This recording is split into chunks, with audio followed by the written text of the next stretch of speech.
আমি হাফিজুর রহমানেরও 3টা কাফন, তোমারও 3টা কাফন হবে। পীর সাহেবের জন্য একটা কাফন কেউ বাড়াইয়াও দিবে না। এমপি মারা গেলে কাফন বাড়াবে না। রিকশার ড্রাইভার মরে গেলে গরিবের কারণে একটা কাফন কেউ কমাইয়াও দিবে না। সবার বেলায় 3টা কাফন। ও যুবক বাবা, চিন্তা ভাবনা করিয়া কবরের দিকে যাও। একটু চিন্তা করো রে বাবা, আমার মাওলার কোরআন সত্য। আজকের বৈজ্ঞানিকরা বলে জমিন থেকে 9,30,00,000 মাইল উপরে হলো সূর্য। এই জমিনটা যত বড় তার থেকে 13 লক্ষ গুণ বড় সূর্য। এই সূর্যটা রাতের বেলা নাই, দিনের বেলা ছিল। এখনো কেন এত গরম লাগে, সহ্য করা যায় না। আল্লাহর কথা মিথ্যা না রে বাবা। নবী বলেন কিয়ামতের দিন মানুষ, নারী আর পুরুষ সব উলঙ্গ দাঁড়াবে হাসরের মাঠে। সূর্যটা নিচে নেমে আসবে, সূর্যের গরমে জমিনটা তামা হয়ে যাবে। আম্মা জান আয়েশা রাদিয়াল্লাহু তাআলা আনহা দেখেন নবী একদিন তার রুমে বৈশা কাঁদতেছেন। যে নবীর কোনো গুনাহ নাই সেই নবী কান্না করেন। আম্মা জান বলেন, ইয়া রাসূলুল্লাহ, আমার ভয় লাগে কোনো বেয়াদবি করলাম কিনা, আপনি কেন কাঁদতেছেন? আমার নবী বলেন, আয়েশা, আপনি কোনো বেয়াদবি করেন নাই, কেন কাঁদেন হে নবী? মায়ার নবী বলেন, আয়েশা, হাসরের ময়দানের কথা মনে পড়ে গেছে আমার। কিয়ামতের দিন আমার গুনাহগারের উম্মতের কি হালাত হবে। কেন ইয়া রাসূলুল্লাহ? নবী বলেন, আয়েশা, কিয়ামতের ময়দানে নারী আর পুরুষ সব উলঙ্গ দাঁড়াবে। কিয়ামতের দিন সূর্যের গরমে মাথার মগজগুলো টাস টাস করে ফেটে যাবে, জমিনটা তামা হয়ে যাবে। অন্যদিকে জাহান্নামের আওয়াজ। আবার আমার মাওলাও রাগান্বিত আওয়াজ দিবেন, লিমানিল মুলকুল ইয়াউম লিল্লাহিল ওয়াহিদিল কাহ্হার। আমার আল্লাহ তো রাগান্বিত হবেন। হাসরের ময়দানটা থর থর করে কেঁপে উঠবে। হাসরের ময়দানে সবাই থাকবে উলঙ্গ, নারী আর পুরুষেরা। ও পর্দার আড়ালের মা বোনেরা, আল্লাহ আপনাদের এত মর্যাদা দান করেছেন। আপনারা নবীদের মায়ের মতো মা, আপনারা আলেমদের মায়ের মতো মা, আপনাদের এত সম্মান। আপনারা খাদিজা রাদিয়াল্লাহু তাআলা আনহার মতো নারী, আপনারা আয়েশা রাদিয়াল্লাহু তাআলা আনহার মতো দামি নারী, আপনারা ফাতেমা রাদিয়াল্লাহু তাআলা আনহার মতো দামি নারী, ঈসা নবীর মা মারিয়াম আলাইহা সালামের মতো দামি নারী। আপনারা আল্লাহ পাক রব্বুল আলামিন এত সম্মান আপনাদের দান করলেন। ও পর্দার আড়ালের আম্মা জানেরা, এতক্ষণ আমি যুবকদের যত বয়ান শুনাইলাম ভালোর লাইনে, এই ভালোটা ততদিন পর্যন্ত হবে না যতদিন পর্যন্ত মা আপনি সন্তানকে ভালো লাইনে চালাইবেন না। কারণ সন্তান ভালো লাইনে যাওয়ার পেছনে অবদান হলো মায়ের। কারণ সন্তান মাকে বেশি ফলো করিয়া চলে। এই জন্যই নবীও বলেছেন, এ দুনিয়ায় সব থেকে নারী নেককারিনী যারা আদর্শবান নারী বড় দামি সম্পদ। এরে আম্মা জান, আপনার সন্তানটাকে আপনি ডাক্তার বানাবেন, বাধা নাই। ইঞ্জিনিয়ার বানাবেন, বাধা নাই। প্রফেসর বানাবেন, বাধা নাই। ও যুবক, তুমি স্কুলে পড়ো, কলেজে পড়ো, ভার্সিটিতে পড়ো, বাধা নাই। আমি এতক্ষণ তোমাদের এত চিল্লাইয়া বয়ান শুনাইলাম, একবারও আমি বলি নাই তোমরা হুজুর হইয়া মাদ্রাসায় যাও। না বাবা, তুমি চাকরি করো, বাধা নাই। ব্যবসা করো, বাধা নাই। তুমি স্কুলে পড়ো, বাধা নাই। তুমি চাকরি করো, তুমি ভার্সিটিতে বড়, কোনো বাধা নাই। তবে নবীর আদর্শ মানিয়া অন্ধকার কবরের দিকে রওনা হও। ডাক্তারও যদি হও, মা বাবার দোয়া নিয়ে চলিও, 5 বেলার নামাজ পড়িও, কপাল খুলে যাবে। ইঞ্জিনিয়ার যদি হও, ভালো আদর্শ নিয়ে মানুষের সাথে আচরণ ভালো করিও, কোরআন তেলাওয়াত করো, 5 ওয়াক্ত নামাজ পড়িও, জীবনের চাকা ঘুরে যাবে। ও আল্লাহর বান্দারা, আম্মা জান আয়েশা বলেন, ও নবী, কিয়ামতের ময়দানে ভয়ঙ্কর হালাত কেমন হবে? নবী চোখের পানি ছেড়ে কাঁদেন আর কয়, আয়েশা, নবীরা যাদের কোনো গুনাহ নাই সেই নবীরা পর্যন্ত কান্নায় বিভোর হয়ে যাবে। আদম নবী কান্না করবেন নিজেকে বাঁচাবার জন্য, মূসা নবী কান্না করবেন নিজেকে পরিত্রাণের জন্য, ইব্রাহিম নবী কান্না করবেন নিজেকে বাঁচাবার জন্য, মুক্তির জন্য, ঈসা নবী কান্না করবেন নিজেকে মুক্তি করার জন্য, উম্মতেরা যাবে সুপারিশের জন্য, আদম নবী তাড়ায় দিবেন, মুসা নবী তাড়ায় দিবেন। উম্মতের সুপারিশ করতে গিয়া ইব্রাহিম নবী বলবেন আমি পারবো না, নূহ আলাইহিস সালাম বলবেন আমি পারবো না। নবী বলেন ও আয়েশা জানো ওই কঠিন সময় উম্মতেরা এক একজন নবীর কাছে যাইয়া যখন দেখবে সুপারিশের কেউ নাই, উম্মতেরা পাগলের মতো করবে, সর্বশেষ ওরা আমি মুহাম্মদের কাছে দৌড়ানোর চেষ্টা করবে, আমাকে তালাশ করবে। আম্মাজান বলেন নবী আপনাকে হাসরের ময়দানে উম্মতেরা কোথায় পাবে? নবী বলেন ও আয়েশা আমি আমার মাওলার কুদরতের সামনে মাকামে মাহমুদে সেজদায় পড়ে কান্না করব। অন্য নবীরা নিজেকে বাঁচাবার কান্নায় বিভোর, আর আমি মুহাম্মদ একবারও আমার জন্য আমি কান্না করব না। আমি কান্না করে শুধু বারবার বলবো আল্লাহ আমার উম্মতেরে বাঁচাও, আমার উম্মতেরে বাঁচাও, আমার একটা উম্মত যেন জাহান্নামে না যায়। আমার আল্লাহ তখন বলবে নবী আপনি কাঁদবেন না, আপনার উম্মত গুলো ধরে ধরে বাছাই করে জান্নাতের ময়দানের দিকে নিয়ে যান। ও আয়েশা আমি তখন খুশি মনে আমার উম্মত গুলো ধরে ধরে জান্নাতের ময়দানের দিকে নেওয়া শুরু করব। আম্মা জান আয়েশা বলেন ইয়া রাসূলুল্লাহ কোটি কোটি কোটি মানুষের ভেতরে আপনার উম্মত গুলো চিনবেন কি করে? নবী বলেন ও আয়েশা যেই উম্মত দুনিয়াতে আমি মুহাম্মদের মহব্বতে ভরিয়া ওযু বানাইয়া 5 বেলার নামাজ যথাযথভাবে আদায় করবে, কিয়ামতের ময়দানে ওই ওযুর জায়গাগুলো নূরের আলোতে চমকাইতে থাকবে। আমি নবী দেখে দেখে উম্মতকে জান্নাতের দিকে নিয়ে যাব। ও কুষ্টিয়ার মুসলমান বাবারা, ও যুবক বৃদ্ধ বাবাজি, পর্দার আড়ালের মা বোনেরা, কিয়ামতের ময়দানে আল্লাহ না করুন যদি আল্লাহর নবীর সুপারিশের কাতারে দাঁড়াইতে না পারি, বেনামাজি হইয়া যদি দাঁড়াই, বেপরদার অবস্থা নিয়ে যদি দাঁড়াই, তওবা না করে গুনাহ নিয়ে যদি যাই, নবী তখন বলবে না তুমি আমার উম্মত না, আমি তোমার নবী না। আল্লাহ পাক বলবেন ও ফেরেশতা এই গুনাহগার বেনামাজি নাফরমানের জাহান্নামের হ্যান্ডকাপ লাগায় দাও। ও আল্লাহর বান্দারা সূর্যের গরম সইতে পারি না, গুনাহ নিয়া কবরে গেলে হাসরের ময়দানে কেমনে জাহান্নামের আগুন সহ্য করব? একটু নিজের চিন্তা করো। আজকে তোমার ডানে বামে আমার ডানে বামে ভক্তবৃন্দের অভাব নাই, টাকা পয়সা বাড়ি গাড়ির অভাব নাই, মরিয়া গেলে সাদা কাফন ছাড়া কেউ নাই, অন্ধকার কবরে কেউ আমার আপন হইয়া যাবে না। অতএব এখনো সময় আছে, তওবা করে নাও, আল্লাহর মোহাব্বত নিয়ে উলামায়ে কেরামের পরামর্শ নিয়ে 5 ওয়াক্ত নামাজ পড়ো। এখনো সময় আছে, মনে মনে আমার আল্লাহকে ডাকো আর বলো হে মালিক জীবনে তো নামাজ কম সারি নাই, বেপরদায় কম চলি না, আজকে থেকে তওবা করলাম। আমার মতো যুবক স্কুল কলেজে পড়িয়া ব্যবসা করে চাকরি করে যদি নামাজ পড়ে আমি কেন পারবো না? আজকে থেকে নামাজ ছাড়বো না, বেপরদায় চলবো না, দাড়ি কাটবো না, মা বাবার সাথে বেয়াদবি করবো না। ওয়ামা আরসালনাকা ইল্লা রাহমাতাল লিল আলামিন।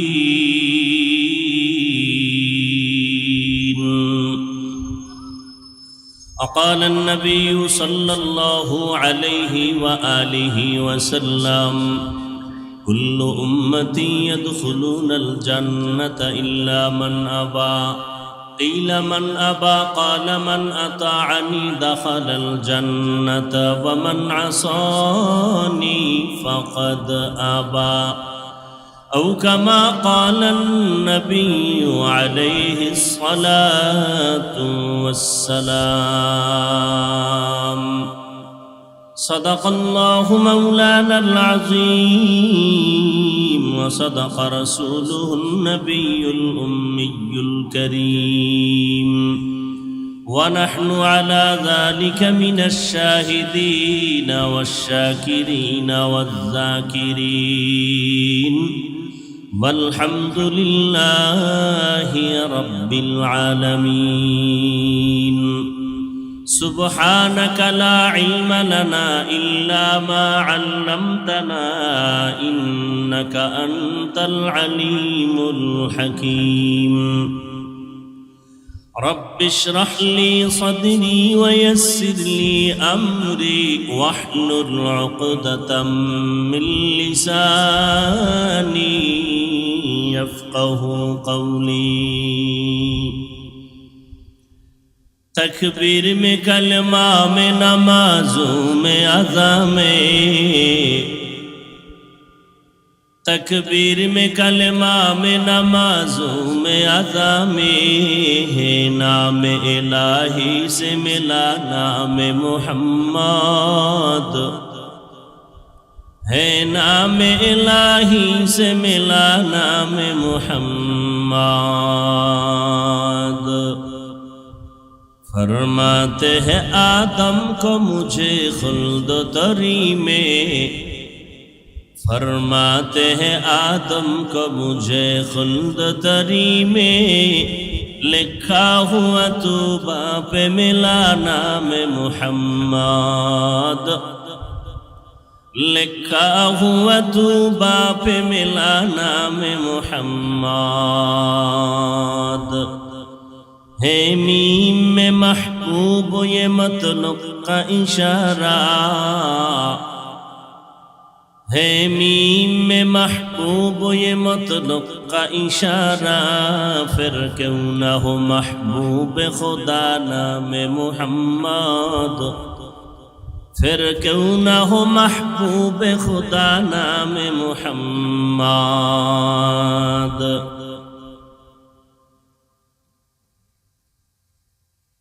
বৈষম্য বিরোধী ছাত্র আন্দোলনে শহীদদের স্মরণে আয়োজিত ঐতিহাসিক তাফসীরুল কোরআন মাহফিল 17 সেপ্টেম্বর 2024 কুষ্টিয়া প্রাণকেন্দ্র ঈদগাহ মাঠে আয়োজিত মহতি এ মাহফিলে উপস্থিত মুহতারাম সম্মানিত সভাপতি প্রধান অতিথি বিশেষ অতিথিবৃন্দ হযরত উলামায়ে কেরাম অত্র অঞ্চলের বিভিন্ন স্থান থেকে আগত আল্লাহ পাকের আশিকিন জাকিরিন শাকিরিন মুহিব্বিন মুরব্বিয়ান আযম কলিজার টুকরা আমার সমবয়সী যুবক বন্ধুগণ স্নেহের ছোট ভাই পর্দার আড়ালে মাইকের আওয়াজ শ্রবণরতা সম্মানিত মা ও বোনেরা আল্লাহ রাব্বুল আলামিনের দরবারে লাখো কোটি শুকর ও সুজুদ যে মহান রব্বুল আলামিনে ফিতনার যুগে হাজারো লাখো কোটি মানুষের ভেতর থেকে বাছাই করে পৃথিবীর শ্রেষ্ঠ মজলিস উলামায়ে আহলে হকের মজলিস গুনাহ মাফের মজলিস তওবা কবুলের মজলিসে আমাদেরকে আসা বসার তৌফিক দান করেছেন নিয়ামতের শুকর আদায়ার্থে ঈমানের আওয়াজকে উঁচু করে এক আওয়াজে সকলেই মহব্বতে পড়ি আলহামদুলিল্লাহ দরুদ ও সালাম সাইয়্যিদুল মুরসালিন রাহমাতুল লিল আলামিন শফিউল মুযনিবিন খাতামুন নবিয়্যিন সাইয়্যিদুস সাকালাইন ইমামুল মুরসালিন শফিয়ে আযম রসুল আকরম রহমত আলম নবীউল আরব আল আজম হাবিব কিবরিয়া আশরাফুল আম্বিয়া সৈয়দুল আম্বিয়া শফিয়ে মাহশর সাকি কৌসর आका नामदार मदीना का ताजदार आफताब नबूवत फ़ख्र मौजूदात सय्यदुल मखलूक़ात हज़रत मुहम्मदुर रसूलुल्लाह सल्लल्लाहु अलैहि व आलिहि वसल्लमेर উপর সর্বোপরি শুকর যাদের অক্লান্ত পরিশ্রমের মাধ্যমে আজ সুন্দর আয়োজন আমার কলিজার যুবক বৃদ্ধ ব্যবসায়ী শ্রমিক চাকরিজীবী বিভিন্ন শ্রেণী পেশার মানুষ জনপ্রতিনিধি প্রশাসন উলামায়ে হযরত আইম্মায়ে মাসাজিদ সময় পরামর্শ অর্থ দিয়ে দোয়া করে উপস্থিত হয়ে মাইক লাইট প্যান্ডেলের ব্যবস্থাপনার মাধ্যমে সহযোগিতা যারা করেছেন প্রত্যেককেই আল্লাহ রাব্বুল আলামিনের খিদমতের বরকতে দুনিয়াতে শান্তি, পরকালে মুক্তির ব্যবস্থা করে দিন। আরো শুকর আদায় করি যে আল্লাহ আমাদেরকে সুস্থ রেখেছেন, হায়াত দিয়া বাঁচায় রেখেছেন এবং বরকতি মজলিসে আল্লাহ কবুল করেছেন। আজ আমার অনেক ভাই, অনেক মা, অনেক বোন, অনেক বাবা দুনিয়াতে নাই। কুষ্টিয়ার শহরে উন্মুক্ত পরিবেশে কোরআন ও সুন্নাহর আলোকে আজকের এই প্রোগ্রাম মানুষের কাছে এক ঈদের আনন্দের মতো।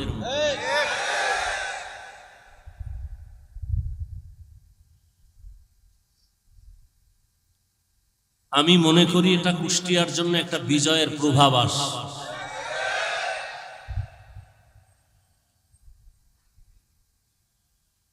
প্রত্যেকটা বিজয়ের জন্য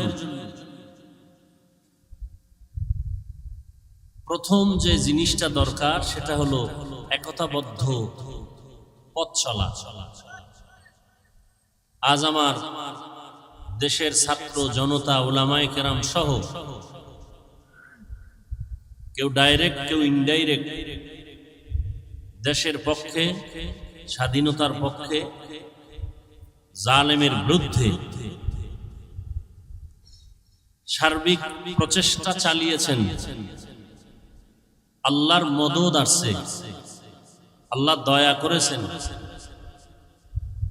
আল্লাহর রহমত ছাড়া এটা অসম্ভব। অনেক বান্দা বান্দির চোখের পানির এটা ফলাফল। এখনো আমরা যে আরামে ঘুমিয়ে থাকবো চুপচাপ, বিষয়টা এমনও না।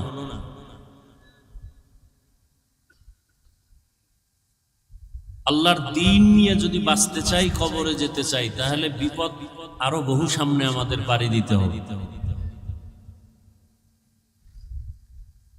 আজকের এই মহা সম্মেলন থেকে দোয়া করি হাজারো লাখো মানুষ আমিন যখন বলবেন, আমার আমিন কবুল হওয়ার গ্যারান্টি না থাকলেও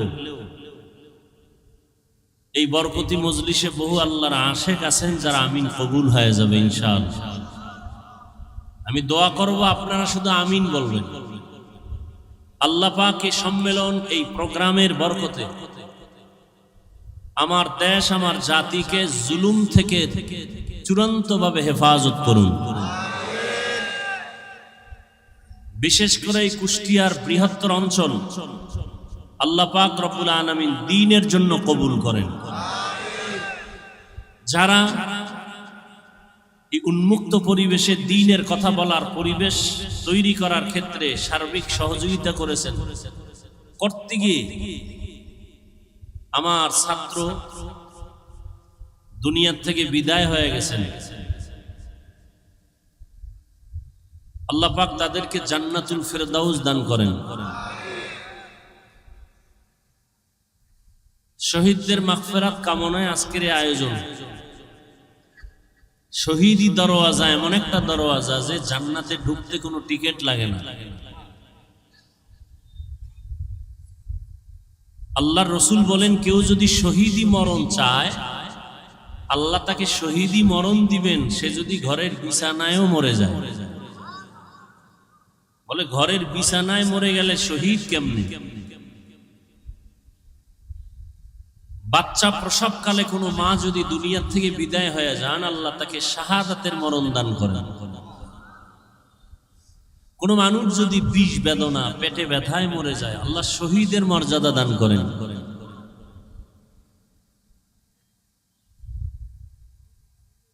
বেঈমানদের মোকাবেলা করতে গিয়ে, জালেমদের জুলুমকে প্রতিরোধ করতে গিয়ে ময়দানে মোকাবেলা করেছেন, শাহাদাতের পিয়ালা পান করেছেন সাহাবায়ে কেরাম। ওমর ফারুক রাদিয়াল্লাহু তাআলা আনহু, ওসমান রাদিয়াল্লাহু তাআলা আনহু, হযরত আলী রাদিয়াল্লাহু তাআলা আনহু, হাসান রাদিয়াল্লাহু তাআলা আনহু, হুসাইন রাদিয়াল্লাহু তাআলা আনহু বাতিলের মোকাবেলায় বাতিল কর্তৃক আক্রান্ত হয়ে দুনিয়া থেকে চলে গেছেন শহীদ। কিন্তু রহমতের নবী কোন বাতিলের আক্রমণে দুনিয়া থেকে চলে যান নাই, ডাইরেক্ট। আবু বকর সিদ্দিক রাদিয়াল্লাহু তাআলা আনহু কোন বাতিলের আক্রমণে ডাইরেক্ট দুনিয়া থেকে চলে যান নাই। স্বাভাবিক অবস্থায় অসুস্থতা নিয়ে ঘরের বিছানায় দুনিয়া থেকে বিদায় নিয়েছেন।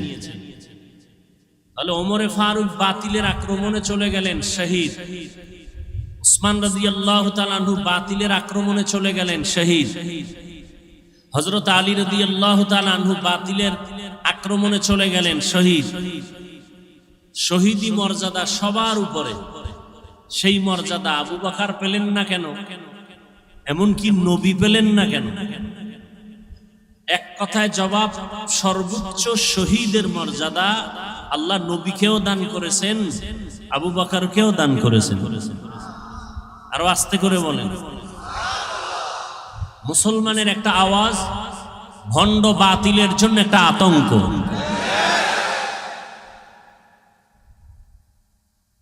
সমস্ত দুনিয়ার বিধর্মীরা মুসলমানের আওয়াজটাকে বেশি ভয় পায়। মুসলমানের টাকা লাগে না, বাড়ি লাগে না, কিচ্ছু লাগে না, ইমানের আওয়াজ। আওয়াজটা হতে হবে ইমানের, আওয়াজটা হতে হবে ইমানের। সেদিন এক জায়গায় বলেছিলাম, কেউ জোরে আওয়াজ দেয় বেশি খাইয়া, পেটে ব্যথা শুরু হয়েছে চিল্লায়। আবার কেউ চিৎকার দেয় 17 বছর না খাইয়া। আছে না নাই? কেউ খাইয়াও চিল্লায়, কেউ না খায় চিল্লায়। মুসলমানের খাওয়া নাই, না খাওয়া নাই, মুসলমানের চিল্লানি হবে ইমানের চিল্লানি। আর একটা কথা আপনাদের মনে তো থাকবেই, বরং এই যে বিলবোর্ড করে লিখে রাখা উচিত রাস্তার মোড়ে মোড়ে, কোরআন হাদিস ইসলাম আর আলেম ওলামার সাথে বেয়াদবি করে কেউ দুনিয়াতে সফলতার সূর্য দেখতে পারে নাই, পারবেও না। এই কথাটা যদি কেউ উল্টো দিকে নেয় তার কপাল পুড়ে যাবে মরার আগেই। বাংলাদেশের ইতিহাসে সফলতার মানদণ্ডে যারা আগায় গেছে একমাত্র ইসলামের আলো দিয়ে, ওলামায়ে কেরামের দোয়া নিয়ে। যারা বেয়াদবি করেছে তাদের পতন মরার আগেই হয়ে গেছে। কারণ কিয়ামতের আগের দিন পর্যন্ত এই জমিনে আর কোনোদিন নবী আসবেন না, সাহাবায়ে কেরাম আসবেন না। আসবেন? আমাকে একটু জবাব দেন আর কথা বুঝার চেষ্টা করেন, ভুল হলে ধরায় দিয়েন। কিয়ামতের আগ পর্যন্ত নবীজি আসবেন? আবু বকর, ওমর, ওসমান, আলী সহ কোন সাহাবায়ে কেরাম আসবেন? আসবেন না। আমরা তো সবাই জান্নাতে যেতে চাই, যেতে চাই না? অবশ্যই চাই, আল্লাহ কবুল করেন। জান্নাত পেতে হলে কি কাজ করতে হবে, কি ছাড়তে হবে, এ বিষয়ে দিক নির্দেশনা আছে কোরআনে আর হাদিসে। কথা ঠিক? কোরআন নাজিল হইছে নবীর উপরে, নবী নাই। নবী সাহাবায়ে কেরামদের শিখাইছেন, তারাও নাই। এখন আপনি কোরআন পড়ে পড়ে সঠিক পথে যাবেন, ভালোটাকে গ্রহণ করবেন, খারাপটাকে আপনি বর্জন করবেন। আফসুস, হাজার আফসুস, আপনার আব্বাও কোরআন বুঝে না, আপনিও কোরআনের আরবি বুঝেন না, হাদিসেরও আরবি বুঝেন না। আপনি জান্নাতের পথ চিনবেন কি করে আর চলবেন কি করে? কথা বুঝাইতে পারলাম? এখন কি করার? নবীও আসবেন না। কোরআন বুঝাবার জন্য আবু বকর, ওমর, ওসমান, আলী আসবেন না। কোরআন বুঝাবার জন্য এই জমিনে কিয়ামতের আগে মুজাদ্দেদে আলফে সানি আর আসবেন না, ইমাম বুখারী আর আসবেন না, ইমাম মুসলিম আসবেন না, ইমাম তিরমিজি আসবেন না। তাহলে এই জাতি যারা কোরআন বুঝে না, পড়তে পারে না, আরবি বুঝবে দূরের কথা, কোরআনের আরবি পড়তে পারে না, হাদিসের আরবি পড়তে পারে না, এরা কিভাবে জান্নাতের পথ পাবে? কিয়ামত পর্যন্ত এর স্থায়ী সমাধান হলো এই গোটা দুনিয়ার উম্মত জান্নাতের পথ খুঁজে পাবে কোরআন সুন্নাহর আলোকে, একমাত্র শুধুমাত্র কেবলমাত্র উলামায়ে আহলে হকের মাধ্যমে। অতএব যারা উলামায়ে কেরামদেরকে অ্যাভয়েড করে চলবে তারা খাসারাত দুনিয়া ওয়াল আখিরা, দুনিয়াও বরবাদ আখিরাতও বরবাদ। উম্মতের রাহবর উলামায়ে কেরাম। উম্মত যখন নবীদের সাথে বেয়াদবি করত তখন পতন চলে আসতো। নবীদের স্থলাভিষিক্ত সাহাবায়ে কেরাম, এদের পরে ক্রমান্বয়ে আসছে উলামায়ে কেরাম। এই উলামায়ে কেরামদের দাম কত? আল্লাহ নিজে কোরআন শরীফে বলেছেন, রাসূল হাদিসে বলেছেন। উলামায়ে কেরাম কারা? ইন্নামা ইয়াখশাল্লাহা মিন ইবাদিহিল উলামা। আল্লাহ বলেন নিশ্চয়ই আমার বান্দাদের ভেতরে যারা আলেম উলামা তারা আমাকে বেশি ভয় করবেন। কাকে? আল্লাহকে ভয় করবেন। বান্দাদের ভেতরে যারা উলামা, এক বচনে আলেম, বহু বচনে উলামা। ভয় করার মানে কি? আমিও আল্লাহকে ভয় করি, আপনিও আল্লাহকে ভয় করেন। সবাইকে জিজ্ঞেস করলে বলে আমরা সবাই আল্লাহকে ভয় করি। আসলে ভয়ের মানে কি? অথচ বিড়িও টানেন, গাঞ্জাও খান, মানুষও হত্যা করেন, মানুষের বাড়ি ঘরে আগুন জ্বালান। তাহলে আসলে আল্লাহর ভয়ের মানে কি? এখানে এত মানুষ, কুষ্টিয়ার ইতিহাস, মানুষ বলবে লক্ষ লক্ষ মানুষ, বিশাল আয়োজন, কিন্তু এমনও আশেকে রসুল এখানে আছে আজকে ফজরের নামাজ পড়ে নাই, জহুর পড়ে নাই, আসর পড়ে নাই। সত্য কথাটা স্বীকার করেন, মানেন আর না মানেন। মাগরিবও এমন মানুষ এখানে নাই, এশার নামাজও। এরপরও চাপাবাজি করে, নামাজ না পড়লেও দিল পরিষ্কার। চাপাবাজ আছে না নাই? আল্লাহ হেদায়াত দান করুন। এরাও বলে আমরা আল্লাহকে ভয় করি, আমিও বলি আল্লাহকে ভয় করি। আসলে আল্লাহকে ভয় করার ব্যাখ্যাটা কি? সবাই আল্লাহকে ভয় করে, হাকিকতে ভয় করার মানে কি? আল্লাহকে আসলে যারা ভয় করবে তার মূল হাকিকত হলো আল্লাহর অবাধ্য হবে না, আল্লাহ যা নিষেধ করছেন তা গ্রহণ করবে না।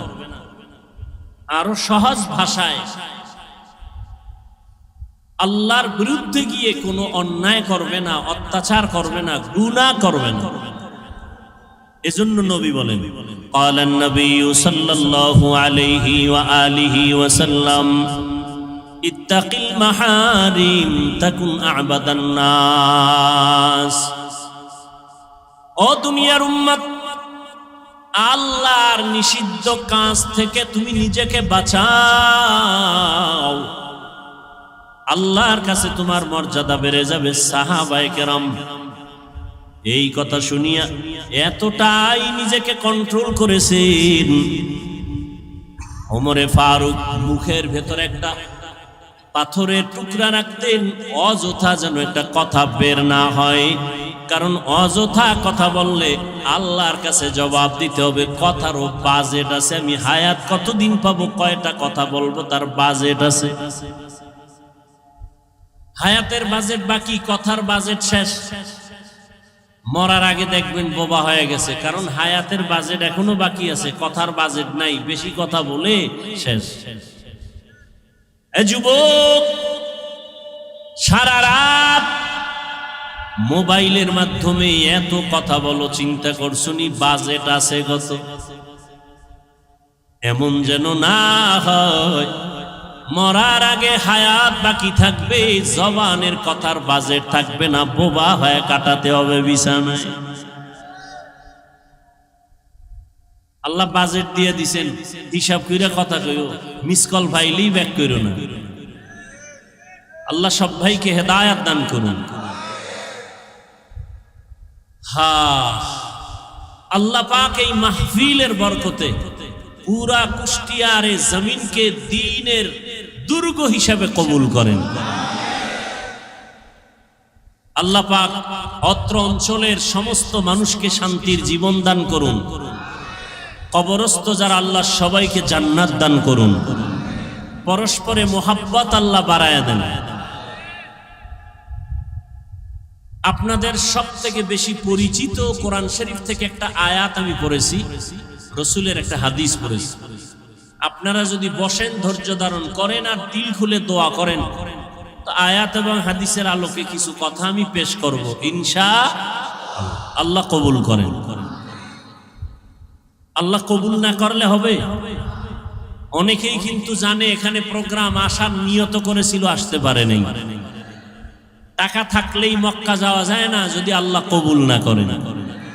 মনে চাইলেই দ্বীনের কাজে বসা যায় না আল্লাহ কবুল না করলে। অনেকের বাড়ির থেকে ওয়াজের নাম নিয়ে আসছে, কুষ্টিয়া শহর ঈদগায় ওয়াজে যাই, কিন্তু কপাল খারাপ, প্যান্ডেলে ঢুকতে পারে নাই। তারা কোথায়?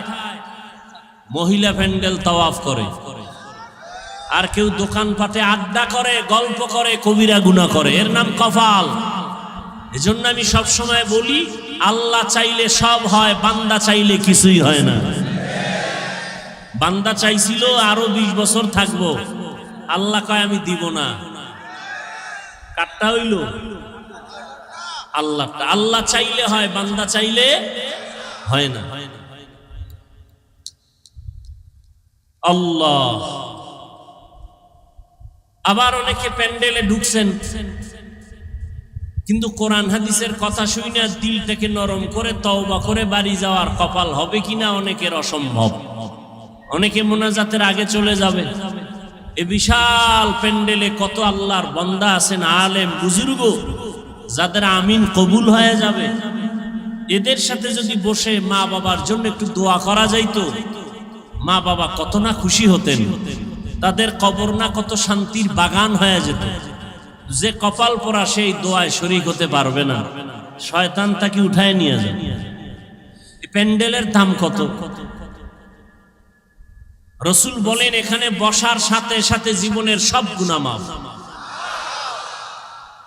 সুবহানাল্লাহর আওয়াজ যত দূর চলে গেল, যত মানুষ ছাড়া ভিন্ন মাখলুক শুনছে, কিয়ামতের দিনে জমিন তার সাক্ষী হয়ে যাবে। ইয়াউমা ইযিন তুহাদ্দিসু আখবারাহা, কিয়ামতের দিন জমিন আপনার আমার পক্ষ বিপক্ষে সাক্ষী হবে। দার কিয়ামত ই জমিদার নে কো বাদ কে জেনা দিদা গওয়াহি হাদেহা। জমিন আপনার আমার পক্ষ বিপক্ষ নিবে। জমিনে সেজদা দিয়েছেন, কিয়ামতের দিনে জমিন আল্লাহকে বলবে আল্লাহ আমাকে সেজদা দিয়েছে আমার পিঠে। আল্লাহ জমিনের সাক্ষী নিয়ে বলবে বিনা হিসাবে জান্নাতে চলে যাও। এজন্য দেওবন্দের কৃতি সন্তান কারি তৈয়ব সাহেব রহমতুল্লাহ আলাইহি, যিনি ওই সময় ভারতবর্ষের সমস্ত জেনারেল লাইনের মানুষরা তাকে দার্শনিক মনে করত। উলামায়ে কেরাম তাকে জবরদস্ত একজন ইলমওয়ালা আহলুল্লাহ মনে করতেন। তাকওয়ার মানদণ্ডে আল্লাহকে এতটা ভয় করে চলতেন। ওই সময়ে তাকে বাইতুল্লাহ হজে নেওয়ার প্রস্তাব দেয়া হলো। তিনি বললেন হজে যেতে পারি, শর্ত দুইটা, আমার উপরে হজ ফরজ না।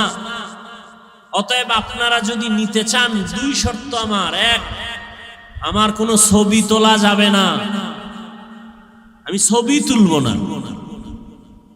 বিনা কারণে ছবি তোলা স্পষ্ট কবিরা গুনাহ, হারাম। সরকার যদি বলে লাগবে, শরীয়তের কোন বিধানের কারণে যদি বলে ছবির প্রয়োজন, হালাল। এমনি একটা ছবি তুললাম, কবিরা গুনাহ, হারাম। আর শর্ত কি?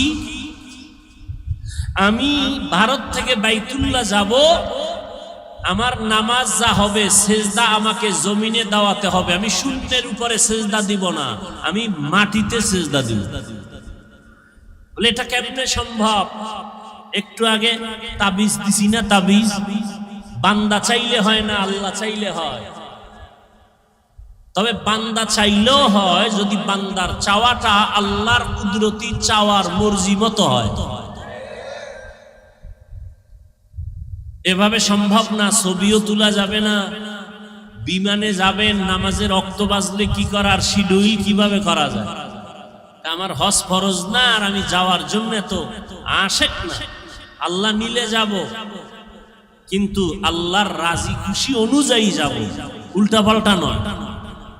কিছুদিন পরে প্রস্তাব আসলো, আপনার জন্য ছবি লাগবে না, যেহেতু আপনি পরিচিত ব্যক্তি, আপনাকে সবাই চিনে। নাম্বার 2, বিমানের শিডিউল এমন ভাবে করা হয়েছে, ফজরের নামাজের পরে আপনি আলাদাভাবে বিমানে যাবেন, জোহরের আগে বাইতুল্লাহ পৌঁছায় দেয়া হবে।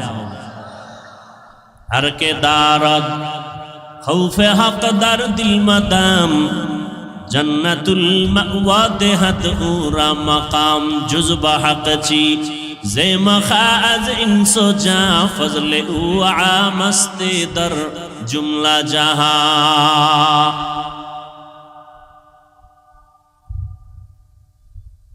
অতএব আল্লাহ দয়া করে নিয়ে আসছেন। গতকালেও নাকি এদিকে বৃষ্টি হয়েছে, যেইভাবে বৃষ্টি সারা দেশে চলছিল, প্রোগ্রাম হবে বলে কোনো সুযোগই হবে বলে কোনো চিন্তাই করা যায় না। বান্দা চাইলে হয় না, আল্লাহ চাইলে হয়। ওয়ামা আরসালনাকা ইল্লা রাহমাতাল লিল আলামিন। আল্লাহ বলেন, হে রাসূল করিম সাল্লাল্লাহু আলাইহি ওয়া আলিহি ওয়াসাল্লাম, নবীর নাম শুনলে কি পড়তে হয়? পড়লে গুনাহ আছে? কোন কি আছে? সওয়াবের দরকার নাই, একটুখানি নেকের তরে রোজ হাসরের মাঠেতে বাবা ঘুরবে ছেলের পিছে, ছেলে বাবার আগেতে। আহাতে মন কঠিন দিনেতে নামাজ তোমায় ভুলবে না, ঠিক মতো পড়িলে নামাজ জান্নাত তোমার ঠিকানা। ঘুমের চেয়ে নামাজ ভালো, আর তুমি ঘুমাইও না, ঠিক মতো পড়িলে নামাজ জান্নাত তোমার ঠিকানা। একটা নেকের টানে কিয়ামতের দিন বক্তা যাবে জাহান্নামে, শ্রোতারা যাবে জান্নাতে। এক নেকের ব্যবধানে পীর সাহেব জাহান্নামে, মুরিদ যাবে জান্নাতে। এক নেকের ব্যবধানে মা বাবার হাতে জাহান্নামের হ্যান্ডকাপ লেগে যাবে, সন্তান জান্নাতে যাবে। বক্তা শুধু বয়ানে করছি, আমল করি নাই। শ্রোতারা ভয় নিয়ে বসছে, এরা আমল করছে, আল্লাহ জান্নাত দিয়ে দিচ্ছে। हर के बाशुद आमिले सल्लु मुदाम आतिशे दो ज़ुख़शावत बरवाए हराम। বেশি বেশি দুরূদ শরীফ পড়বেন। জীবনে আল্লাহ যদি জিগায় যে তোর জীবনে সব গুনাহ মাফ, একটা আমল আমাকে দেখা যে আমলটা ছোট হলেও সব সময় করছো, আমি আল্লাহর খুশির জন্য, একটা আমল দেখাও। সেদিন কি দেখাবেন আল্লাহকে? নামাজ পড়ছেন, এখানেও ভেজাল। জিকির করছেন, ভেজাল। তেলাওয়াত করছেন, ভেজাল।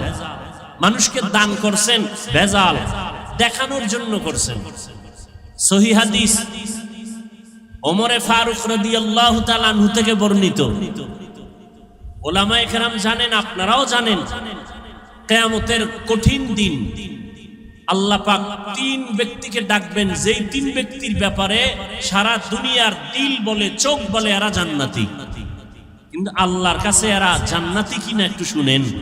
3 ব্যক্তিকে আল্লাহ ডাকবেন। শহীদ, যুদ্ধের মাঠে যুদ্ধ করে শহীদ হয়ে গেছে, তার জানাজা হবে, গোসল হবে না, যে পোশাক আছে ওই পোশাক নিয়ে কবরে দাফন হবে। কিয়ামতের দিন আল্লাহ শহীদকে ডাকবেন, এই শহীদ আসো, তুমি শহীদ হয়েছো? বলে হ্যাঁ হয়েছে। কেন?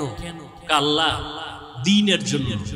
দুনিয়াওয়ালারা জানে দ্বীনের জন্য, আমি আল্লাহ জানি অন্যটা। দুনিয়াওয়ালারা তোমার উপরেরটা জানে, আমি তোমার দিলেরটা জানি। আল্লাহ কি? তোর দিল ছিল, তোরে সবাই বীর যোদ্ধা বলবে, তোকে সবাই বাহ বাহ দিবে, তোর অন্তর ছিল দুনিয়ার সম্মান পাওয়া, অতএব সে সম্মান দুনিয়ায় পাইছো, আমার আদালতে খালি জাহান্নামের ফেরেশতাকে হ্যান্ডকাপ লাগায় জাহান্নামে নাও। এরপরে ডাকবেন আলেমকে, এই আলেম আসো, তুমি ইলম শিখছো কেন, আলেম হয়েছো কেন? আল্লাহ দিনের দাওয়াত দিব, দিনের দিকে মানুষকে ডাকবো। কয় মানুষ জানে তাই, আমি জানি ভিতরেরটা। আমি কি জানি জানো?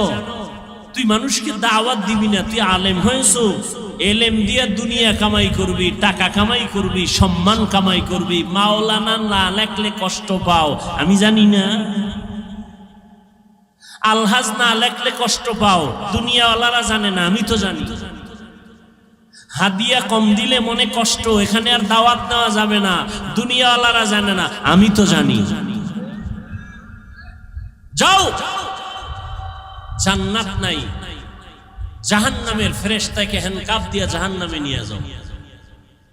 তৃতীয় ব্যক্তিকে ডাকবেন দানবীর।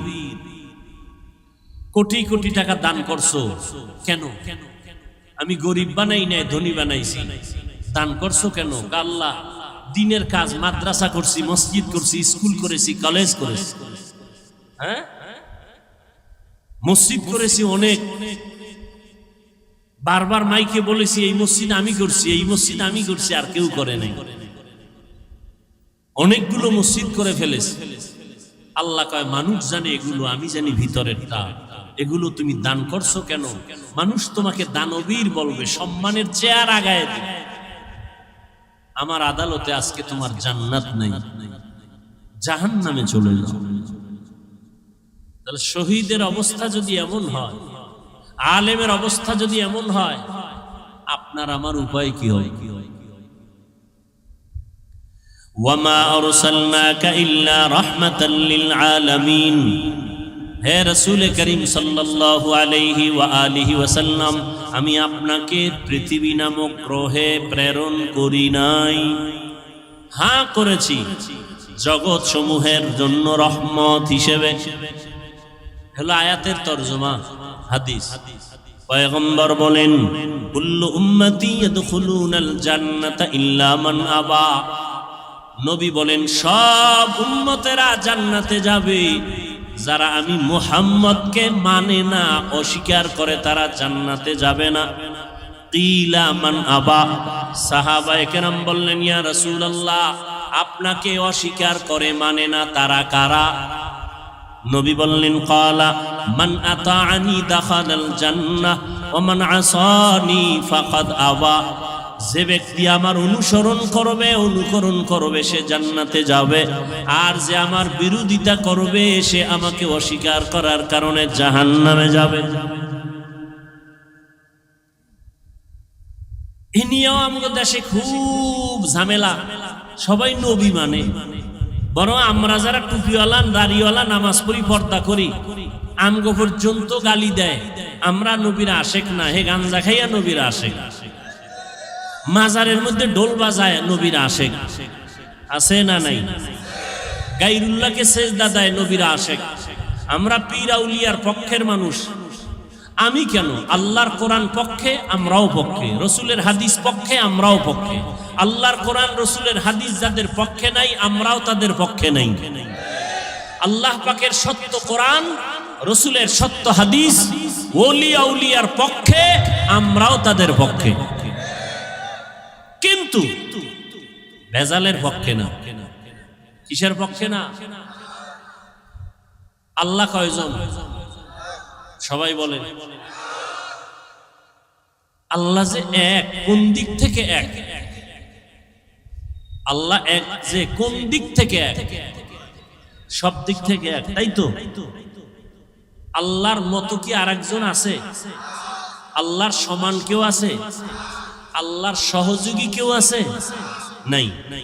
আল্লাহ কেমন এক, যার কোনো সমতুল্য নাই। কেউ যদি মনে করে আছে, এর নাম শিরিক, এর নাম। আল্লাহ যা এককভাবে পাবেন, এই পাওনাটা আর একজনকে দেওয়ার নাম শিরিক। মানুষের জীবনের ইবাদত পাবেন কে? সেজদা পাবেন কে? এটা আরেক জায়গায় দেওয়ার নাম শিরিক। কোরআন শরীফের স্পষ্ট ঘোষণা, যারা শিরিক করে তারা মুশরিক, মুশরিকদের জন্য জান্নাত হারাম। ওয়া মান ইউশরিক বিল্লাহ ফাকাদ হারামাল্লাহু আলাইহিল জান্নাহ। যারা আল্লাহর সাথে অংশীদার করবে, আল্লাহ যা পাবেন এটা অন্যকে যদি দেয়, এর নাম শিরিক। আল্লাহ বলেন মুশরিকদের জন্য আমি আল্লাহ জান্নাত হারাম করে দিলাম। আমি অন্য গুনাহ চাইলে সহসায় মাফ করব, শিরিকের গুনাহ সহসায় আমি ক্ষমা দিব না। আল্লাহ শিরিক থেকে আমাদেরকে হেফাজত করেন। নবী বললেন সব উম্মত জান্নাতে যাবে, কিন্তু আমি মুহাম্মদকে যারা মানে না তারা যাবে না। সাহাবায়ে কেরাম জানতে চাইলেন, হে আল্লাহর রাসূল, আপনাকে মানে না কারা? নবী একটা স্পষ্ট মাপকাঠি দিয়ে গেলেন, কিয়ামত পর্যন্ত ঝামেলা যেন দরকার না হয়। নবী বললেন যারা আমার অনুসরণ করবে, অনুকরণ করবে, ইত্তেবা করবে, ইতাআত করবে, তারা জান্নাতি। সাহাবাদের প্রশ্ন ছিল, নবী আপনাকে মানে না তারা কারা? নবীজি বললেন যারা আমার অনুসরণ করবে তারা জান্নাতি।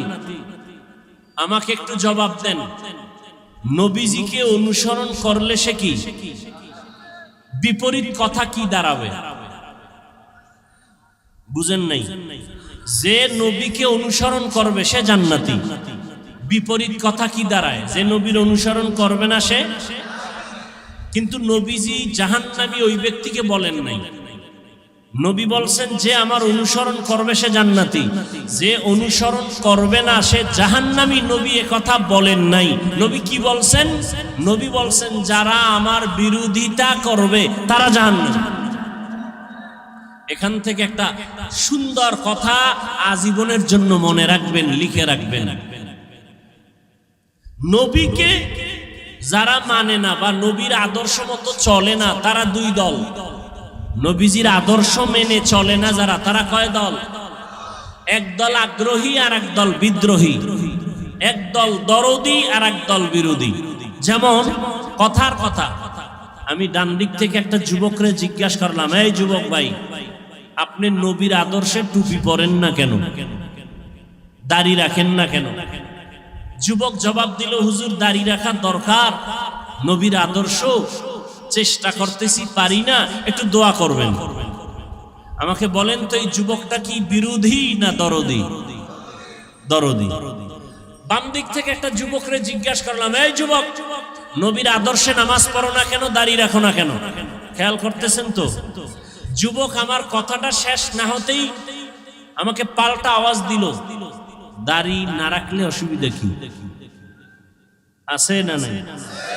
নামাজ না পড়লে অসুবিধা কি? যদি আরেকটু চালাক হয় সে বলবে দাড়ির মধ্যেই কি ইসলাম, পোশাকের মধ্যেই কি ইসলাম? আপনারা জবাব দেন, এই যুবকের কথায় কি মনে হয়, রসুলের দরদি না বিরোধী, আগ্রহী না বিদ্রোহী? রসুলের আদর্শর বেলায় বিদ্রোহীর আরেক নাম বেঈমান। বিদ্রোহীর আরেক নাম কি? এখান থেকে কুষ্টিয়ার মানুষ আজীবন মনে রাখবেন, একটা লোক দাড়ি রাখে না তাকে গালি দেওয়া, মনে ভালো করে মুখস্থ করেন। এক যুবক দাড়ি রাখে না তাকে গালি দেওয়া, আর একজন দাড়ি পছন্দ করে না তাকে ছাড় দেওয়া যাবে না। একজন আগ্রহী আর একজন আগ্রহী মুমিন, বিদ্রোহী বেঈমান। একজনে টুপি পরে না, গালি দেওয়া, আর একজনে টুপি পছন্দ করে না তাকে ছাড় দেওয়া। একজনে নামাজ পড়ে না তাকে গালি দেওয়া, আর একজনে নামাজ পছন্দ করে না তাকে ছাড় দেওয়া। একজনে পর্দা করে না তাকে গালি দেওয়া, আর একজনে পর্দার বিধানকে পছন্দ করে না তাকে ছাড় দেওয়া। তাহলে একটা লোক দাড়ি রাখে না তাকে জাহান্নামী বলা যাবে? আগে বুঝতে হবে সে কি আগ্রহী না বিদ্রোহী। বুঝেন না কথা? অতএব একটা বেনামাজিকে দেখলে হিংসা করা যাবে না, গালি দেওয়া যাবে না, কাছে যেতে হবে, বুকে লাগাইতে হবে। এরপরে যদি বোঝা যায় যে আগ্রহ নাই, বিদ্রোহ, তখন সিদ্ধান্ত পাল্টাইতে হবে, এর আগে না। আমি 5 ওয়াক্ত নামাজ পড়ি, বেনামাজির দেখলে সি সি করে তাড়ায় দেওয়ার নাম এটা কামিয়াবি না, সফলতা না। পাপকে ঘৃণা করো, পাপীকে, তার মানে কি? একটা লোক অন্যায় করছে, অন্যায়টাকে ঘৃণা করে তাকে তাড়ায় দিও না, তাকে তুমি কাছে যাও, বুঝাও যে ভাই নামাজ পড়েন, পর্দা করেন, হালাল মতো চলেন, অন্যায়টা দূর করার ব্যবস্থা করো। রোগকে ঘৃণা করো, রোগীকে না। হাদিসের উপরেই আজকের এই সবকটা আমরা মনে রাখবো। নবীজি বলছেন যে আমার অনুসরণ করে জান্নাতে যাবে, যে করে না সে জাহান্নামে যাবে বলেন নাই। জাহান্নামে কে যাবে? নবী বলছেন যে বিরোধিতা করে, যে নবীর আদর্শের বিরোধিতা করে সে জাহান্নামে যাবে। এবার আসেন আয়াতের উপরে, পরিচিত একটি আয়াত, ওয়ামা আরসালনাকা ইল্লা রাহমাতাল লিল আলামিন।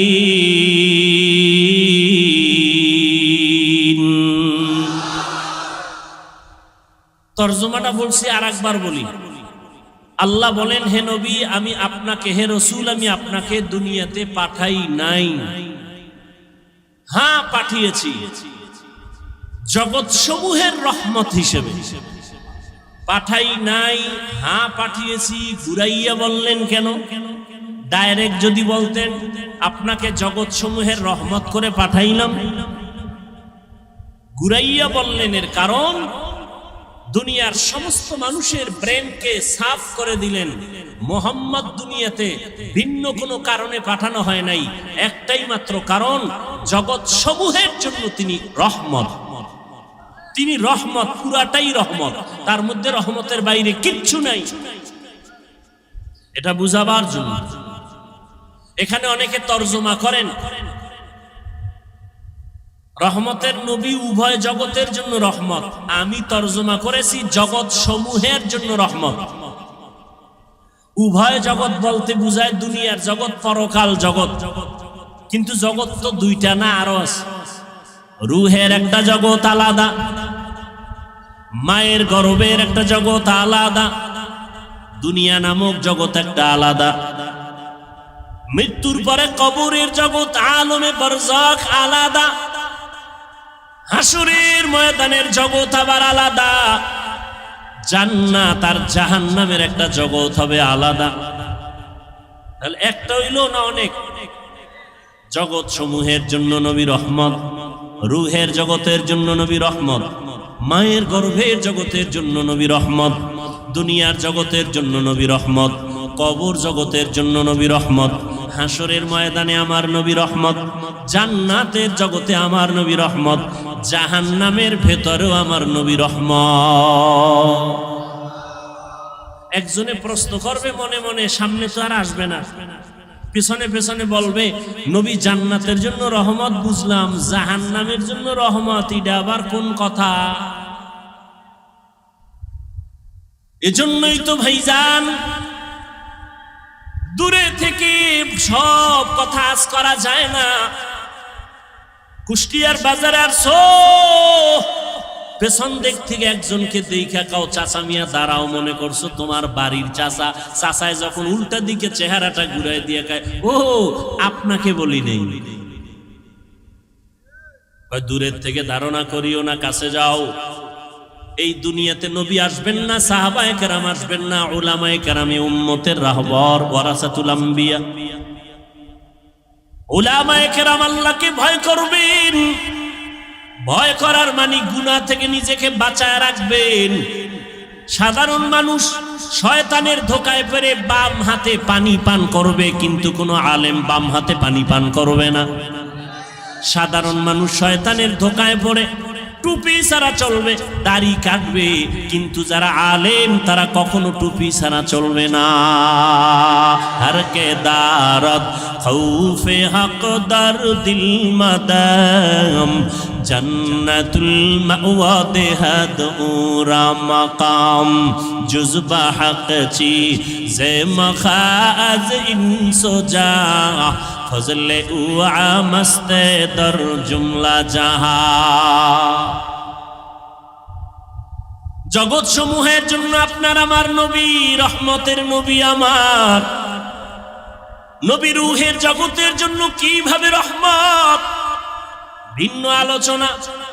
মায়ের গর্ভের জগতের জন্য নবী কেমন রহমত, ভিন্ন আলোচনা। দুনিয়ার জগতের জন্য নবী কেমন রহমত, ভিন্ন আলোচনা। হাসরের ময়দানের জন্য নবী কেমন রহমত, ভিন্ন আলোচনা। জান্নাতের জগতে নবী কেমন রহমত, ভিন্ন আলোচনা। জাহান্নামের জগতের জন্য নবী রহমত কেমন, ভিন্ন আলোচনা।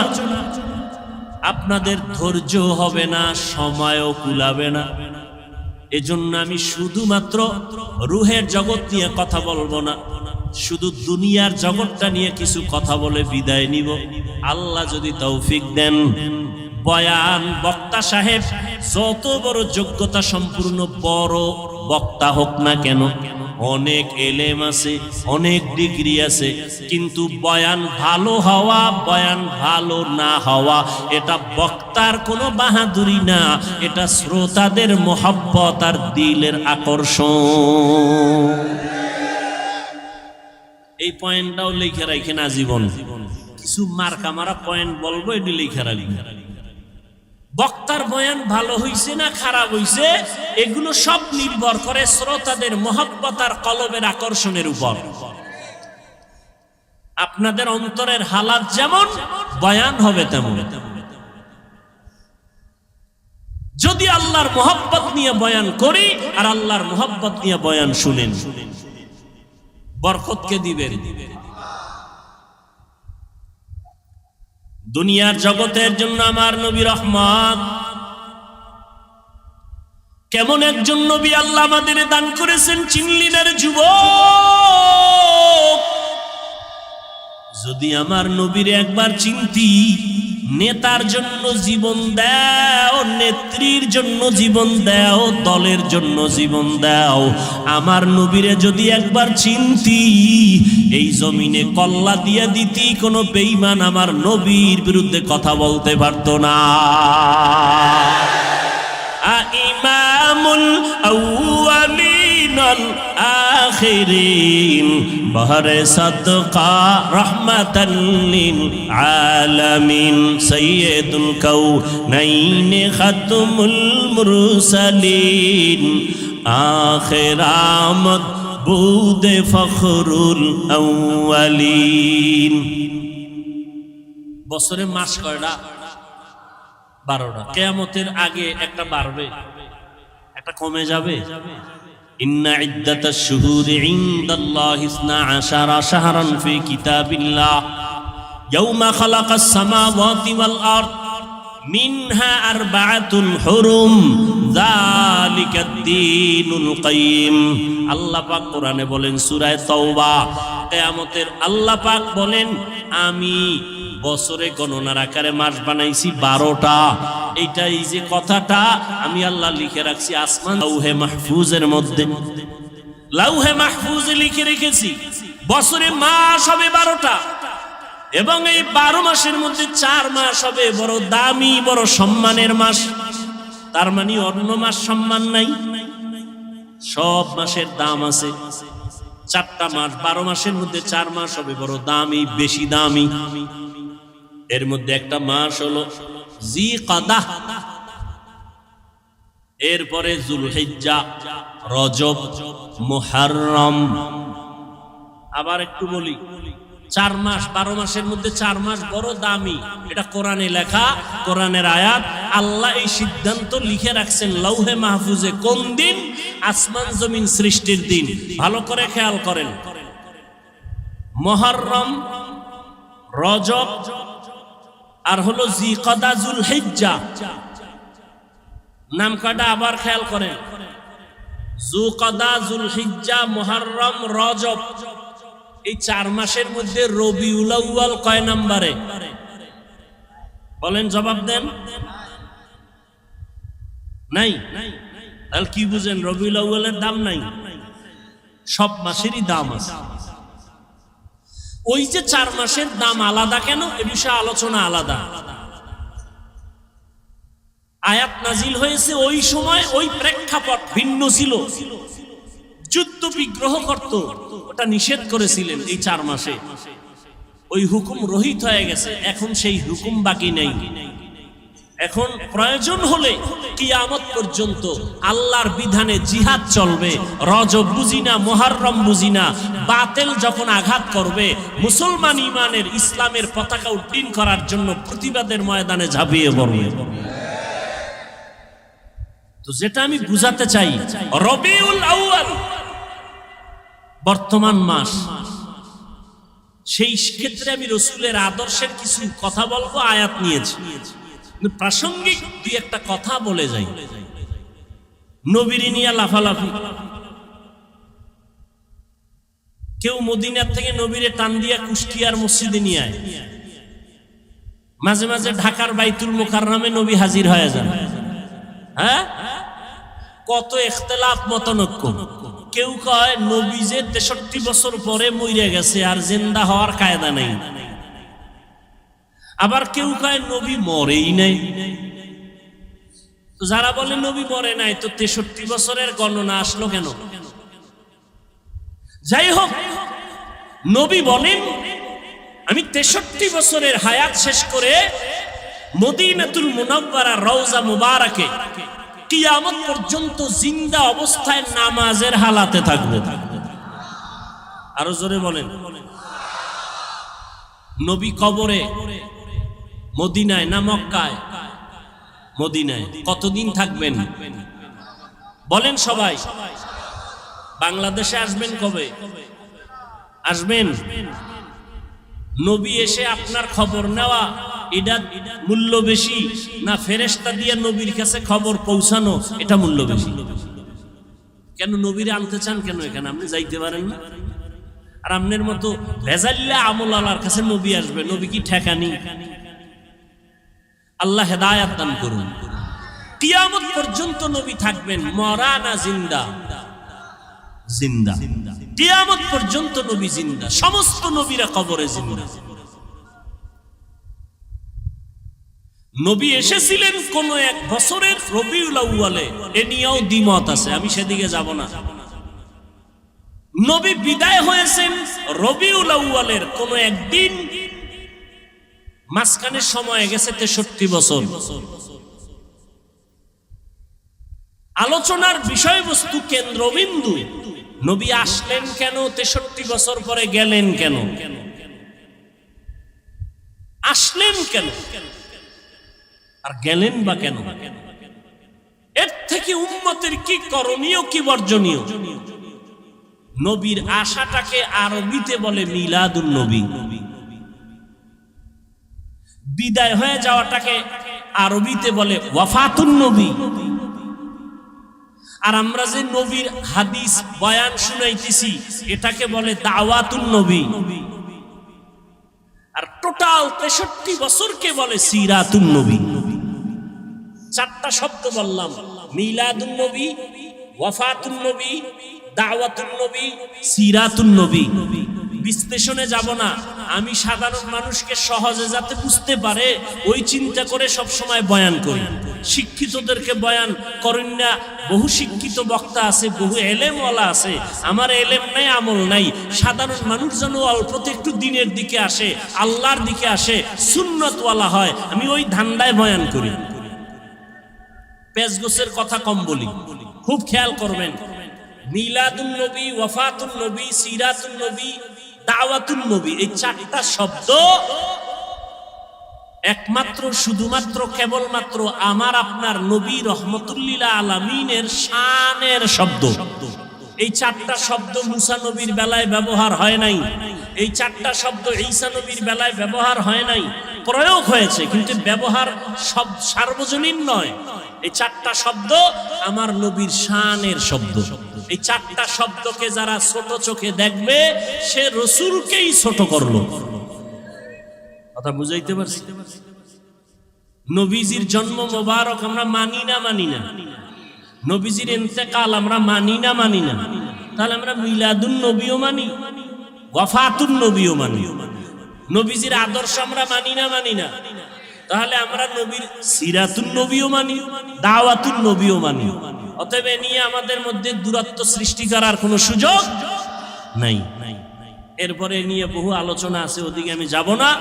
আমি মূল আমাদের নবী শ্রেষ্ঠ, এতে কোনো সন্দেহ নাই।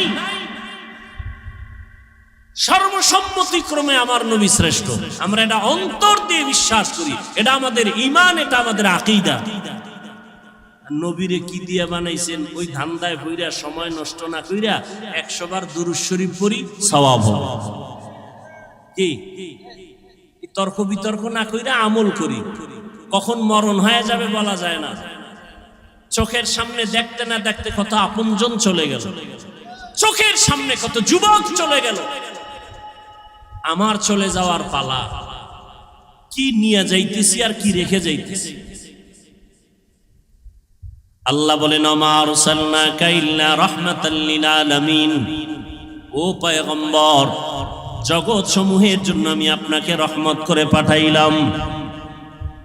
রূহের জগতের জন্য নবী আমার রহমত, দুনিয়ার জগতের জন্য নবী রহমত, কবর জগতের জন্য নবী আমার রহমত, হাসরের জগতের জন্য নবী রহমত।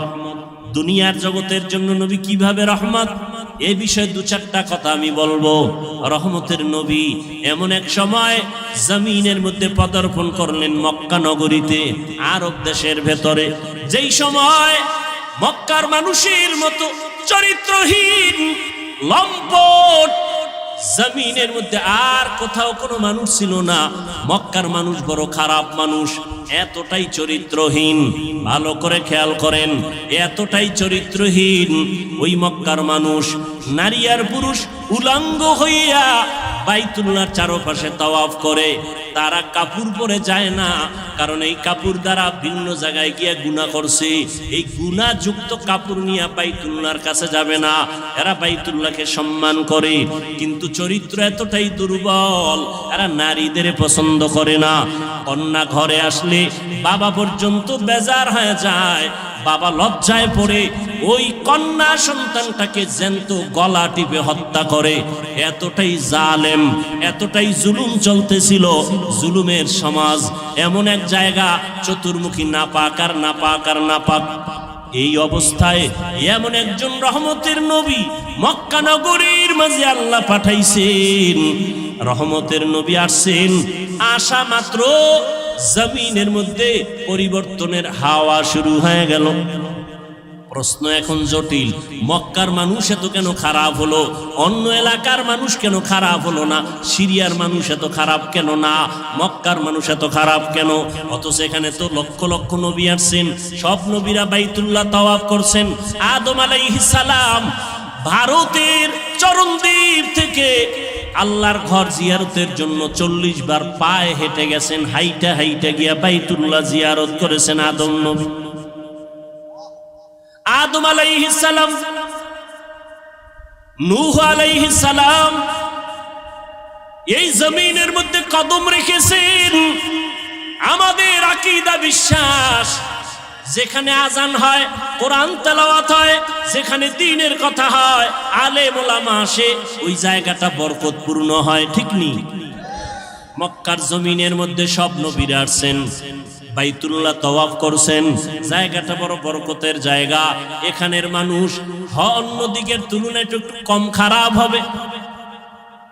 অথচ সিরিয়ার মানুষ এত খারাপ না, মক্কার মানুষ এত খারাপ।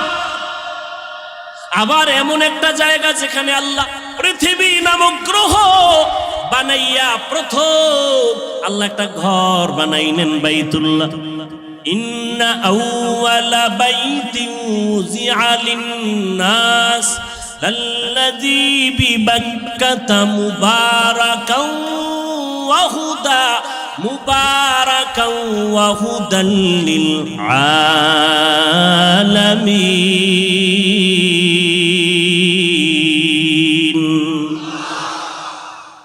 আল্লাহ বলেন আমি ঘর বানাইলাম, জমিন বানাই আর কিছু বানাই নাই। প্রথম পৃথিবীতে বানাইছে একটা ঘর। বাক্কা নগরীর ভেতরে ঘর, ও ঘর হলো বাইতুল্লাহ। এমন একটা ঘর যেই ঘরটার দিয়ে তাকাইলে সওয়াব, যেই ঘর এত বরকতের ঘর, হেদায়াতের জন্য দিলাম জগৎ সমূহের হেদায়াত। এটা এমন একটা ঘর, নবী বলেন তুমি জিকির করো না, তেলাওয়াত করো না, নামাজ পড়ো না, তাওয়াফ করো না, শুধু আল্লাহর ঘরটার দিকে যদি তাকাইয়া বসে বসে শুধু তাকায়া থাকো, অনবরত আমল নামায় সওয়াব লেখা হবে। हर के दारत खौफ हक दर दिल मदाम जन्नतुल मावा देहदुरा मकाम। এমন একটা বরকতের ঘর, যেই ঘরটা 24টা ঘন্টার সেকেন্ডে সেকেন্ডে তাওয়াফ চলে, মানুষ না থাকলেও জিনেরা ফেরেশতারা করে। এটা এমন একটা জায়গায় আল্লাহ দিছেন, এই ঘর বরাবর 7 আসমানের উপর একটা নূরের ঘর আছে, ফেরেশতাদের কাবা, নাম হলো বাইতুল মামুর। নূরের ঘর, নূরের ঘর। 70,000 ফেরেশতা মুহূর্তে মুহূর্তে 7 আসমানের বাইতুল মামুর তাওয়াফ করে। একবার যারা সুযোগ পায়, কিয়ামতের আগে আর তাদের সুযোগ হবে না। ওই বরাবর আল্লাহ বাইতুল্লাহ জমিনে বানাইলেন, ফেরেশতারা বাইতুল মামুর তাওয়াফ করে। আল্লাহ ওয়াদা করলেন, ও ফেরেশতা, জমিনের মধ্যে এমন একটা ঘর আমি বাইতুল্লাহ বানাইলাম, এই বাইতুল্লাহর তাওয়াফ যারা করবে আমি আল্লাহ তাদেরকে এতটা নিষ্পাপ বানায় দিব, মায়ের গর্ভ থেকে বাচ্চা যেমন নিষ্পাপ ভূমিষ্ঠ হয়, আমার বাইতুল্লাহ জিয়ারত করে যারা বের হবে তাদেরও নিষ্পাপ বানায় দিব। আতিনা ফি দারে দুনিয়া না হাসান, আতিনা ফি দারে উকবা না হাসান, ইয়া গিয়াসাল মুস্তাগীসিন ইহদিনা লিফতিখারা বিল উলুমে ওয়াল গিনা।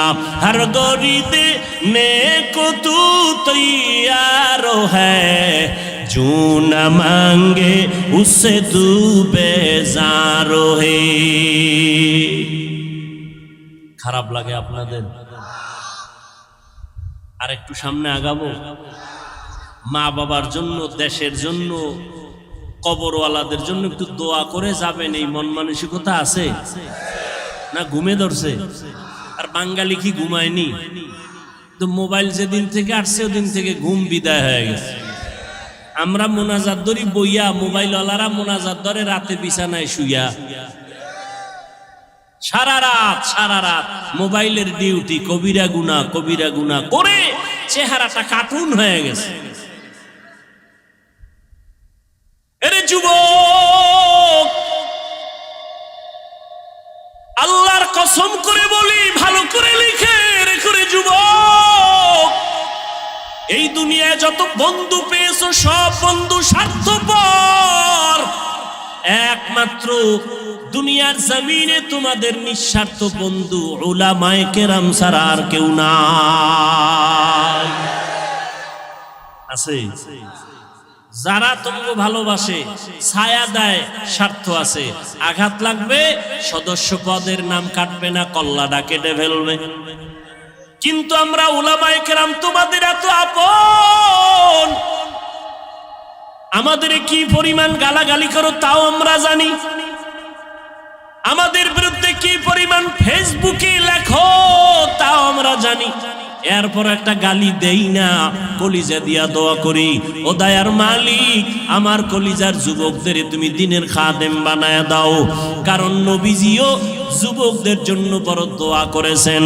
নবী বলেন, বুড়ারা আমি মুহাম্মদের বিরোধিতা করেছে, আর যুবকেরা আমি মুহাম্মদের উপকার করেছি।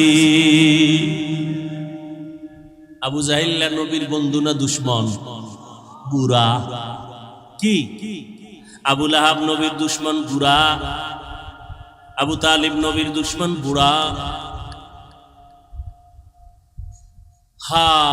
আর নবীর আপন 7 বছর বয়সের এক যুবক, 11 বছর বয়সের আগেই, শিশু থেকে কিশোর হইয়া যুবক হওয়ার আগেই আল্লাহর বান্দা নবীর হাতে গেলেন, সহযোগিতার জন্য রেডি হয়ে গেলেন। নবীর চাচাতো ভাই হযরতে আলী, 7 বছর শেষ, 8, 9, 10, 11, 12-র মধ্যে কেউ বলেন 11, কেউ বলেন 8, নবীর হাতে গিয়া কালেমা পড়লেন।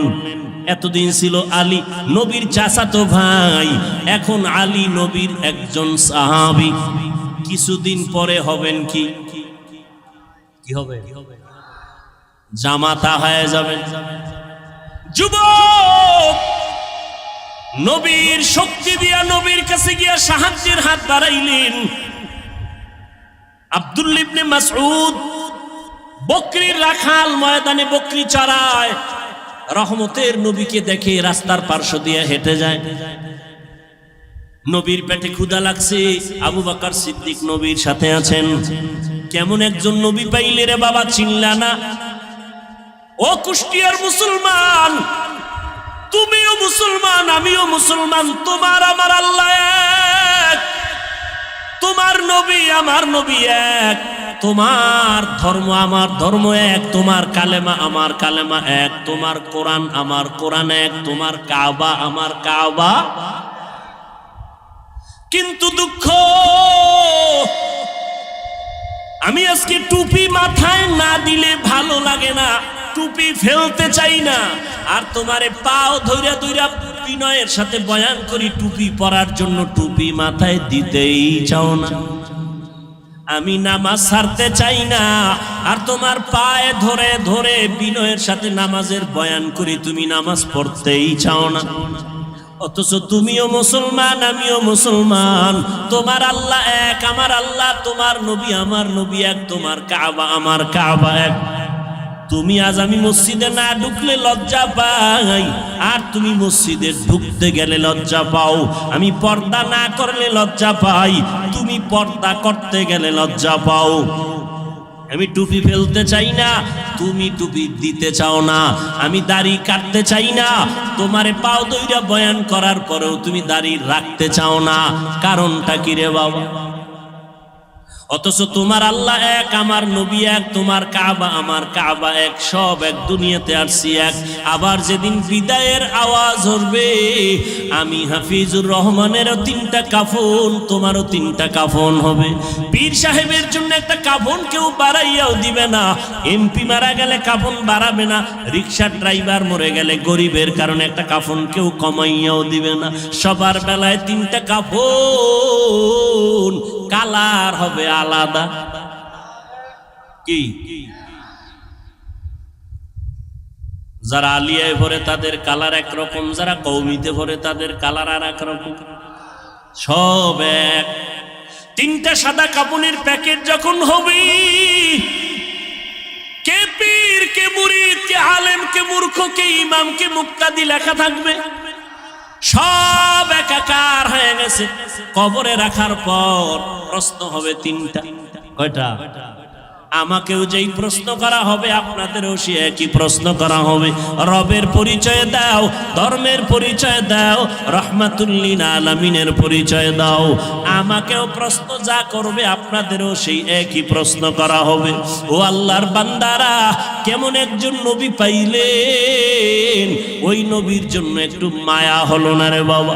আজকে আমি তোমার মতো চলি, এই দুনিয়ায় চলি তোমার মতো, তোমার মতোই চলাফেরা করি। তুমিও 3 বেলা খাও, আমরাও 3 বেলা খাই। তুমিও রাতের বেলা ঘুমাও, আমরাও ঘুমাই। ও আল্লাহর বান্দারা, তোমরাও ব্যবসা করো, চাকরি করো, আমরাও ব্যবসা করি, চাকরি করি। ও আল্লাহর বান্দারা, তোমরাও রাস্তাঘাটে চলো, আমরাও রাস্তাঘাটে চলি। তোমরাও বিদেশ সফর করো, আমরাও করি।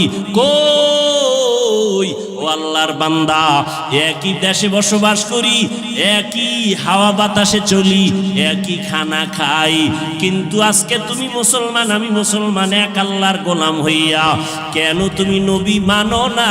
কেন তুমি নবীর মোহাব্বত অন্তরে জমা করো না? কারণটা কি বুঝেই আসে না? আসলে কারণ হলো, যে যাকে চিনে না সে তাকে মানে না। তুমি আমার আল্লাহকে এখনো চিনতে পারো নাই রে যুবক। তুমি নেতাকে চিনছো, নেতার জন্য তুমি জীবন দিয়া রাস্তায় বের হইয়া যাও, আর আমি আমার নবীরে চিনলাম। এই জন্য আমি নেতার জন্য জীবন দিতে চাই না, নেত্রীর জন্য চাই না, দলের জন্য চাই না। জীবনটা যদি দিতে চাই আমার নবীর আদর্শের জন্য দিব। এনে নবীর আশিক উম্মতের দলেরা, রহমতের নবী আমার রাস্তা দিয়ে চলতেছেন, পার্শ্বে আবু বকর। হঠাৎ করে পেটে ক্ষুধা, পার্শ্বে চেটিয়াল ময়দানে বকরির পাল। আবু বকরকে বললেন রাখালকে ডাকো। রাখাল এসে হাজির।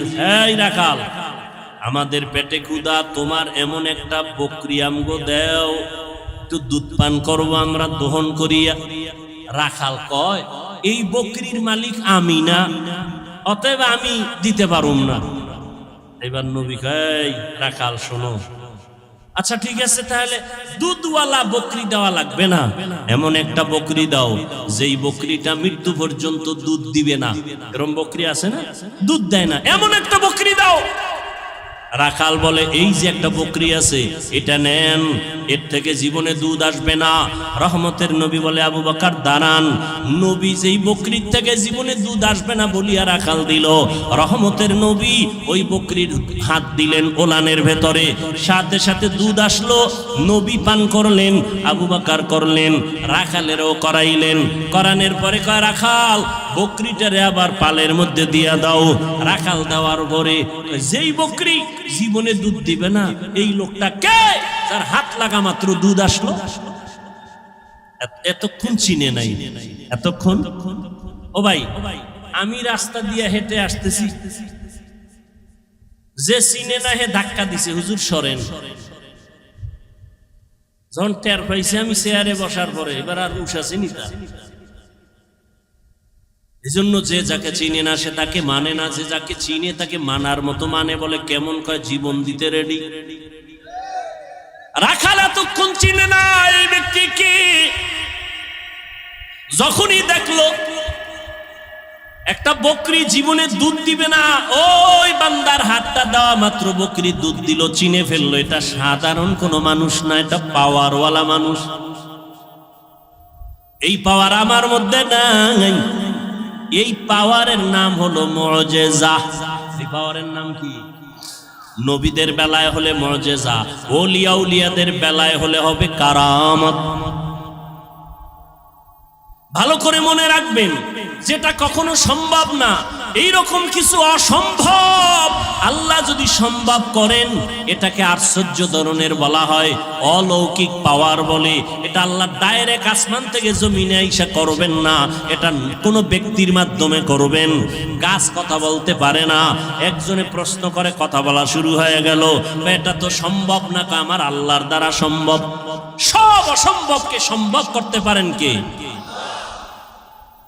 আর এই অসম্ভবকে সম্ভব যে আল্লাহ করবেন, এটা আল্লাহ কুদরতের দ্বারা করবেন, কারো মাধ্যমে করবেন।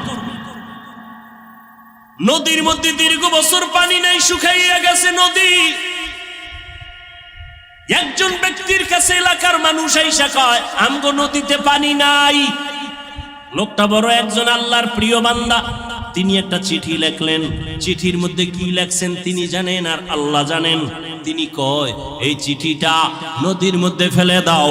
যখন চিঠি নিয়ে নদীর মধ্যে ফেলে দিল, দীর্ঘ বছরের শুকনা নদীর মধ্যে পানির জোয়ার শুরু হয়ে গেল। সুবহানাল্লাহ। না কি মনে হয় গাঞ্জা খাইয়া কথা কই না? চেহারা দেখলে তো মনে হয় না। একজনে তেঁতুল খায়, কয় কেমন লাগে, কয় ঠোঁটের মিসকলে বুঝো না। কি মনে হয় আমরা গাঞ্জা খাই, ইয়াবা ট্যাবলেট খাই, বিড়িটা নিই? তাহলে আমাকে মাথা খারাপ কেন বলেন? মাথা খারাপ তো তাদের হতে পারে যারা মদের বোতল নিয়ে দৌড়ায়, যারা গাঞ্জা খায়, ইয়াবা ট্যাবলেট খায়। কথা ঠিক? কেন বলেন হুজুরদের মাথা খারাপ? আল্লাহ বুঝার তৌফিক দান করেন। নদীর মধ্যে পানি জারি হয়ে গেছে, একটা চিঠি লিখে দিছে। এখন একটু যদি গভীর ভাবে জ্ঞান খাটান তো মাথা গরম হয়ে যাবে, কঠিন ভাবে গরম হইবে। এটা কেমন কথা? চিঠি লিখে নদীর মধ্যে ফালায় দিছে, এটার মধ্যে পানির জোয়ার শুরু হয়ে গেছে। এটা গাঞ্জা খাওয়া ছাড়া আর কোনো কথা? এটা ভালো মানুষ বিশ্বাস করে কেমনে? কয় কথাটা এটা এই কামটা ঘটাইছে কেডা? একজনে কানে কানে কয় এটা তাবলিগ ওয়ালারা ঘটাইছে। যদি কয় তাবলিগ তো বিনা দলিলে কাফের। না না তাবলিগ না, কারা কয় সরমনায়, কত ডবল কাফের। কারা ঘটাইছে কেন সরমনায় না, খুঁজতে খুঁজতে খুঁজতে খুঁজতে ফট করে কয় না, এটা যে ঘটাইছে তিনি রসুলের কলিজার সাহাবী হযরত ওমর। এবার ক কাফের। ঘটনাটা কে ঘটাইছে? হযরত ওমর। কে সেই ওমর? কে সেই ওমর? 27 বছর বয়সে রসুলের হাতে কালেমা পড়েছে। কয় বছর? কয় বছর? কয় বছর? তাহলে যুবকেরা নবীর বিরুদ্ধে না পক্ষে? তুমি হারারে কি করো নবীর পক্ষে? চ্যাটিং করো। জিন্দেগি মে বন্দেগি তু কার নাহি, जिंदगी में बंदगी तू कार नहीं, जिंदगी में बंदगी शर्मिंदा है, जिंदगी में बंदगी शर्मिंदा है। दुनिया में हो दुनिया का तलबगार न हो,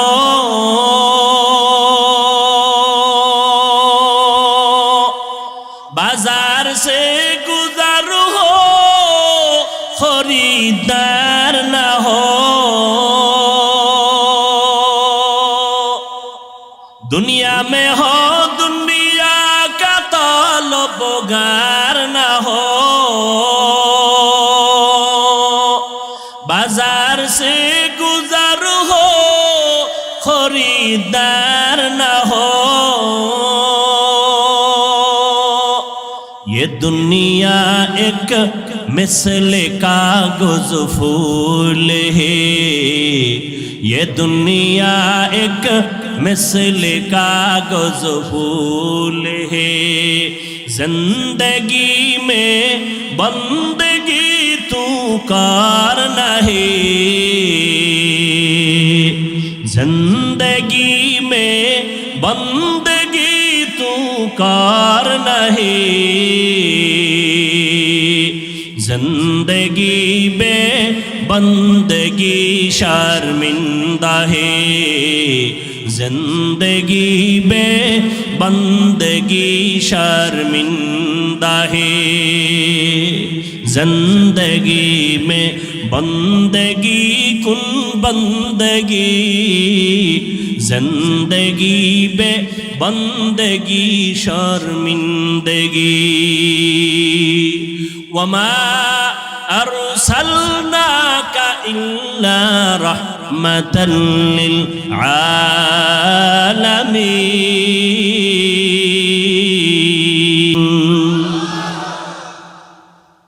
রাখাল যখন দেখলো যেই বকরি কখনো দুধ দিবে না, হঠাৎ করে দুধ চলে আসছে, এই বান্দা সাধারণ না, এই বান্দা বড় দামি। পাশের লোকটা দাঁড়ানো কে দেখছেন নি? খবর নাই। কে? আবু বকর সিদ্দিককে জিজ্ঞাসা করলেন কে? ইনি হলেন রহমাতুল লিল আলামিন আব্দুল্লাহর পোলা মুহাম্মদ। কয় নাম শুনছি। তিনি কি? বলে হ্যাঁ। তাই তো এই অলৌকিক ঘটনা প্রকাশ পেল। এবার মাথা নত করে বলে পয়গম্বর আমাকে আপনি তাড়াতাড়ি কালেমা পড়ে দেন। এই রাখাল আর কেউ না, কলিজার সাহাবী আব্দুল্লাহ ইবনে মাসউদ রাদিয়াল্লাহু তাআলা আনহু। ইমামুল আউয়ালিনাল আখিরিন বাহরে সাদকা রাহমাতাল লিল আলামিন সাইয়্যিদুল কাউনাইন খাতমুল মুরসালিন আখির আমদ বুদে ফখরুল আউয়ালিন। এরে আল্লাহর বান্দা ভালো করে বুঝো, অন্যদিকে তাকাইয়া তামাশা দেখবা না। অন্যে কান্দে ওদিকে তাকায় না, তোমার চোখে কেন পানি নাই সেই চিন্তা করো।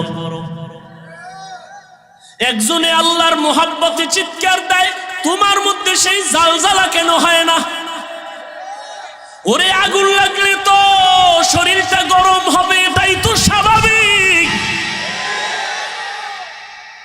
আগুন লাগলে তো গরম তাপ লাগবে, শরীর গরম হবে, এটাই স্বাভাবিক। আগুনের পাশে বসো, তোমার ভাইয়ের শরীর গরম হয়, তোমার শরীর কেন গরম হয় না? কারণটা কি? তোমার ব্যাটারিতে চার্জ নাই, তোমার ঈমান দুর্বল, তোমার আমল দুর্বল। মাওলার কাছে কান্না করো, হে মালিক আজকে মানুষ হইলাম, পরিচয় দেই আমি মানুষ, কিন্তু এখনো মানুষ হতে পারি নাই। আব্দুল্লাহ ইবনে মাসউদ নবীর মুজিজা দেখে কালেমা পড়লেন।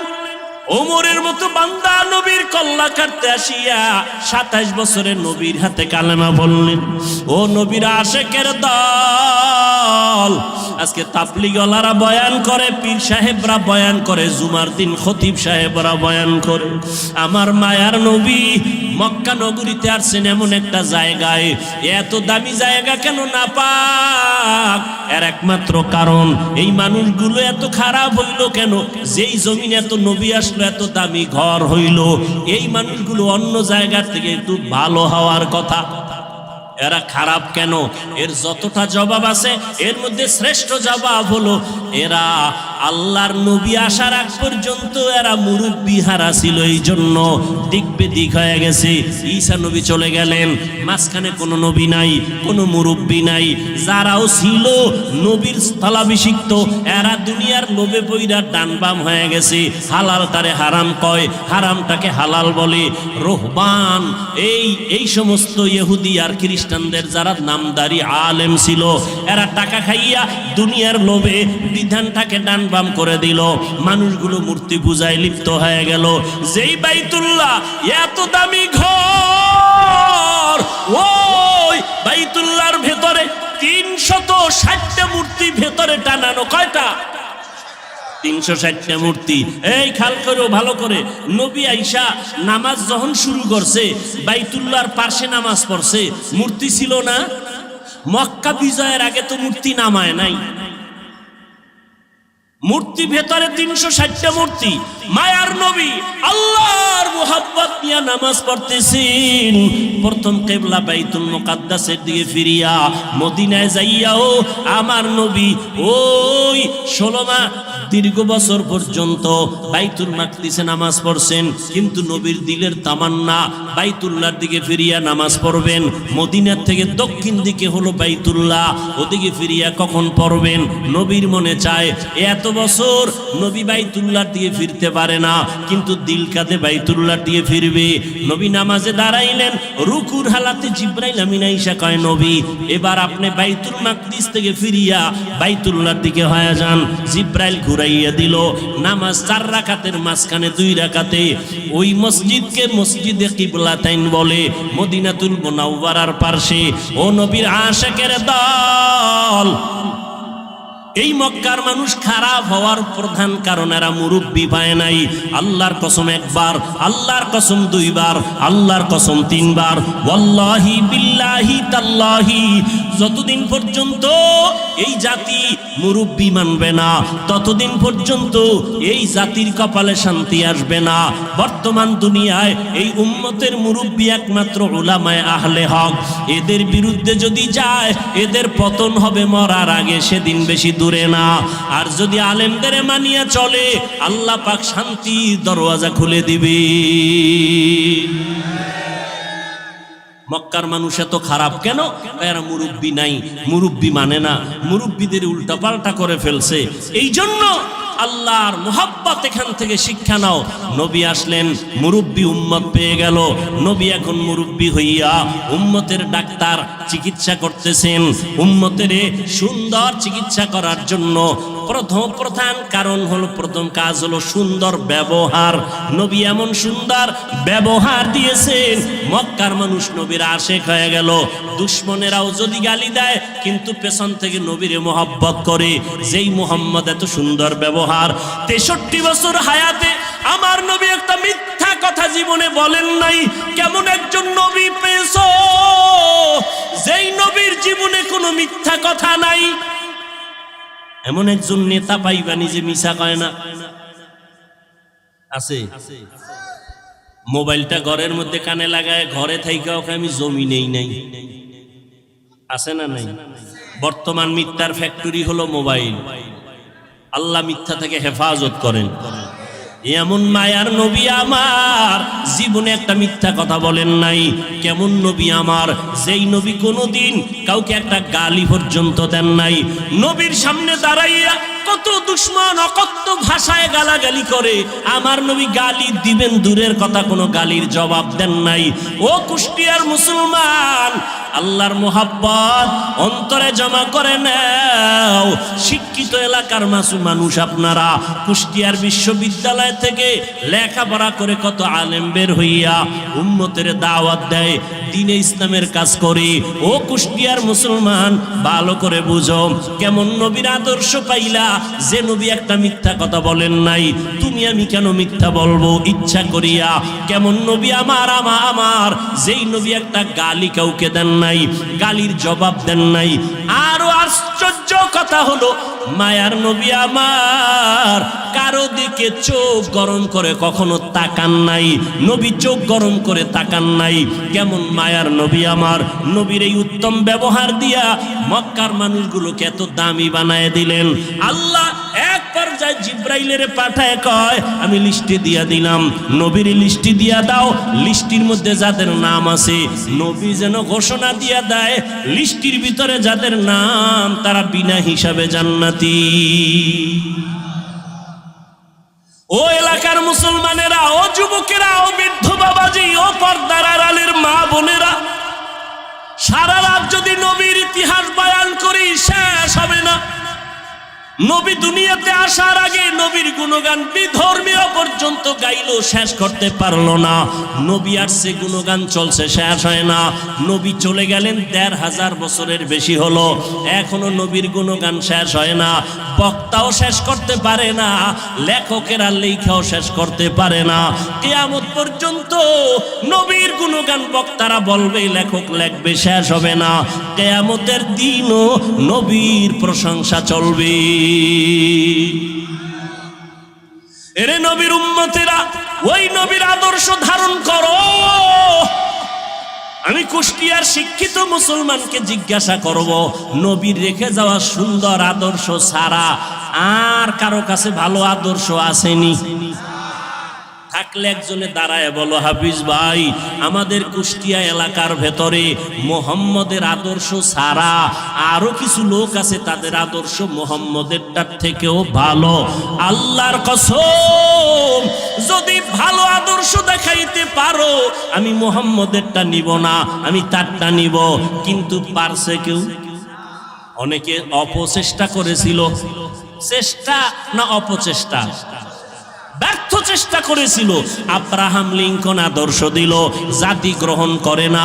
মাও সেতুন আদর্শ দিল, জাতি গ্রহণ করে না। লেনিন আদর্শ দিল, জাতি গ্রহণ করে না। কার্ল মার্কস আদর্শ দিল, জাতি গ্রহণ করে না। বরং আওয়াজ উঠল দুনিয়ায়। কি আওয়াজ?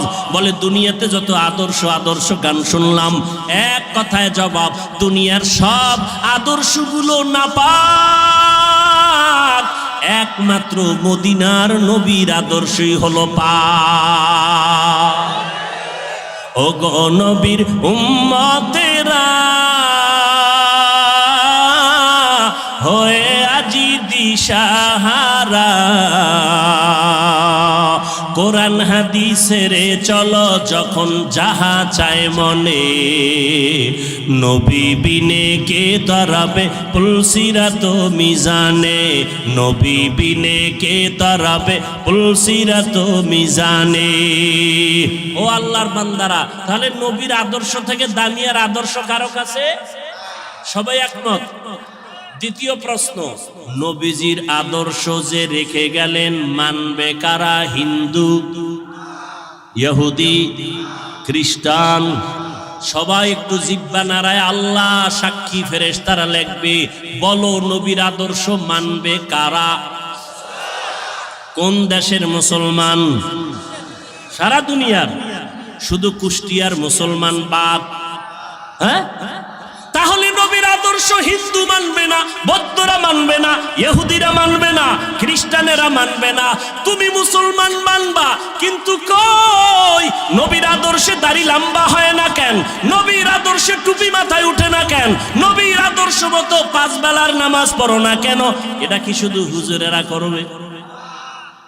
ও আল্লাহর বান্দা, যদি বলো হুজুর ও হাফিজ ভাই আমরা পারি না, আপনারা পারেন, এবার আমি বলবো রে বাবা, তোমার মতো যুবক জীবনে মাদ্রাসায় পড়ে নাই, স্কুল কলেজে লেখাপড়া করে, জেনারেল লাইনে চাকরি করে, ব্যবসা করে, সত্য কথাটা স্বীকার করো, তোমার মতো যুবক জীবনে মাদ্রাসায় পড়ে নাই, এমন যুবক স্কুল কলেজ ভার্সিটিতে পড়ে, 5 বেলার নামাজ পড়ে আছে না নাই? আর কি ওয়াজ করবো বলো? এবার তুমি তোমারে জিজ্ঞাসা করো, তুমি কেন পারো না? ও কুষ্টিয়ার মুসলমান, তোমার মতো যুবক সন্তান র্যাব, আর্মি, পুলিশ, বিডিআরের চাকরি করে, 5 বেলার নামাজ পড়ে আছে না নাই? তুমি কেন পারবা না রে বাবা? তোমার মতো যুবক রাস্তায় গাড়ি চালায়, 5 বেলার নামাজ পড়ে, তুমি কেন পারবা না? বালিশে মাথা লাগায় একটু প্রশ্ন করো, তুমি কেন পারবা না রে বাবা? নদীর মধ্যে মাছ ধরে, নামাজ ছাড়ে না, তুমি কেন পারো না? তোমার আমার মতো কত যুবক তাকায় দেখো ময়দানে কৃষি কাজ করে, নামাজ পড়ে, তুমি কেন পারবা না? আসলে কি ওলামায়ে কেরামের কথা মিথ্যা মনে করছো? আল্লাহর কোরআন নবীর কথা কি মিথ্যা মনে করছো নাকি বাবা? আমাকে আবার একটু জবাব দাও, আমার আল্লাহর কোরআন সত্য নাকি মিথ্যা? কত পার্সেন্ট সত্য? সবাই বলো। এবার আমাকে বলো, আল্লাহর ওই কোরআনে জান্নাতের বয়ান আসেনি? সত্য। জাহান্নামের বয়ান আসেনি? এবার বলো বাবা, ওই আল্লাহর কোরআনে জান্নাত জাহান্নামের বয়ান আছে, শুধু এতটুকু না, কারা জান্নাতে যাবে কারা জাহান্নামে যাবে আল্লাহ তাও বয়ান করেছেন। ইন্নাল আবরারা লাফি নাঈম ওয়া ইন্নাল ফুজ্জারা লাফি জাহিম। নেক আমল যারা করবে তারা জান্নাতের পথিক, যারা গুনাহ করবে তারা জাহান্নামের পথিক। ও আল্লাহর বান্দারা, জাহান্নামটা কেমন ভয়ঙ্কর, জান্নাতটা কেমন আরামের ঘর আমার আল্লাহ তাও বয়ান করেছেন। জান্নাতিন তাজরি মিন তাহতিহাল আনহার, এমন একটা জান্নাত আল্লাহ জান্নাত নেক আমলওয়ালাকে দিবেন, যেই জান্নাতে ঢুকলে কোনোদিন যুবকরা বুড়া হবে না, কালো থাকবে না, যেই জান্নাতে কোনো বাথরুম নাই, যেই জান্নাতে কোনো রোদের গরম, অসহ্যকর গরম নাই, যেখানে কোনো বিদ্যুতের লোডশেডিং নাই, ওই জান্নাত এমন আরামের জায়গা যেখানে শান্তি আর শান্তি আর শান্তি। আবারও জবাব দাও, এই জান্নাত পাবে কারা? গুনাহগার না নেক আমলওয়ালা? তোমার আমল কোথায় রে বাবা? আর যারা গুনাহ নিয়ে কবরে যাবে তাদের জন্য জাহান্নাম আল্লাহ বানায় রাখছেন। কেমন জাহান্নাম? আল্লাহ তাআলা কোরআনে বয়ান করেছেন, আল্লাতী তাত্তালিউ আলাল আফইদা, দুনিয়ার আগুন থেকে 70 গুণ জাহান্নামের আগুনের গরম হবে বেশি। ওই জাহান্নামটা গুনাহগারের জন্য, ওই জাহান্নাম এত ভয়ঙ্কর, দুনিয়ার আগুন হাতে লাগলে হাত জ্বলে পা জ্বলে না, পায়ে লাগলে পা জ্বলে হাত জ্বলে না। আল্লাহ বলেন জাহান্নামের আগুন এত মারাত্মক ভয়ঙ্কর আগুন, শরীরের যে কোনো জায়গায় লাগা মাত্র কলিজা পর্যন্ত ভুনা হয়ে যাবে। ও যুবক, আজকে আমিও তো তোমার মতো একটা যুবক, আমি যদি তোমার মতো প্যান্ট শার্ট টাই লাগাইয়া দাড়ি কামাইয়া রাস্তায় ঘুরতাম, মাস্তানি করতাম, কেউ বাধা দিত না। টুপি মাথায় দিলে মাথা গরম হয়, তোমার থেকে কম বুঝি না, এরপরও কেন টুপি ফালাই না? দাড়ি রাখলে যৌবনের ভাব চলে যায়, এগুলো বুঝি, এরপরও কোনো দাড়ি কাটি না। ও যুবক, বেপরদায় চললে বড় যৌবনের ভাব মিটানো যায়, এরপরও কেন বেপরদায় চলি না? ও আল্লাহর বান্দারা, নামাজ পড়তে অনেক কষ্ট, শীতের দিন ফজরের সময় নামাজ পড়াবো আরো কষ্ট, এরপরও কেন নামাজ ছাড়ি না রে বাবা? এই লম্বা জামাটা পরলে শরীর গরম লাগে বুঝি, তারপরও কেন এই পোশাকটা ফালাই না? এর একমাত্র কারণ আল্লাহর কোরআন পড়লাম, নবীর কথা দেখলাম, একটাও কোনো মিথ্যা নাই। অনেক বেঈমানেরা পণ্ডিতেরা মিথ্যা প্রমাণ করার জন্য অপচেষ্টা করছে, আজও পর্যন্ত আমার মাওলার কথা একটা ভুল বের করতে পারে নাই, পারছে? বরং বহু বেঈমানেরা কালেমা পড়ে মুসলমান হয়ে গেল। ও যুবক বাবা, চিন্তা ভাবনা করিয়া কবরের দিকে যাও, একটু চিন্তা করো রে বাবা, আমার মাওলার কোরআন সত্য। আজকের বৈজ্ঞানিকরা বলে জমিন থেকে 9,30,00,000 মাইল উপরে হলো সূর্য। এই জমিনটা যত বড় তার থেকে 13 লক্ষ গুণ বড় সূর্য। এই সূর্যটা রাতের বেলা নাই, দিনের বেলা ছিল। এখনো কেন এত গরম লাগে, সহ্য করা যায় না। আল্লাহর কথা মিথ্যা না রে বাবা। নবী বলেন কিয়ামতের দিন মানুষ, নারী আর পুরুষ সব উলঙ্গ দাঁড়াবে হাসরের মাঠে। সূর্যটা নিচে নেমে আসবে, সূর্যের গরমে জমিনটা তামা হয়ে যাবে। আম্মা জান আয়েশা রাদিয়াল্লাহু তাআলা আনহা দেখেন নবী একদিন তার রুমে বৈশা কাঁদতেছেন, যে নবীর কোনো গুনাহ নাই, সেই নবী কান্না করেন। আম্মা জান বলেন, ইয়া রাসূলুল্লাহ, আমার ভয় লাগে কোনো বেয়াদবি করলাম কিনা, আপনি কেন কাঁদতেছেন? আমার নবী বলেন, আয়েশা, আপনি কোনো বেয়াদবি করেন নাই, কেন কাঁদেন হে নবী? মায়ার নবী বলেন, ও আয়েশা, হাসরের ময়দানের কথা মনে পড়ে গেছে আমার। কিয়ামতের দিন আমার গুনাহগারের উম্মতের কি হালাত হবে। কেন ইয়া রাসূলুল্লাহ?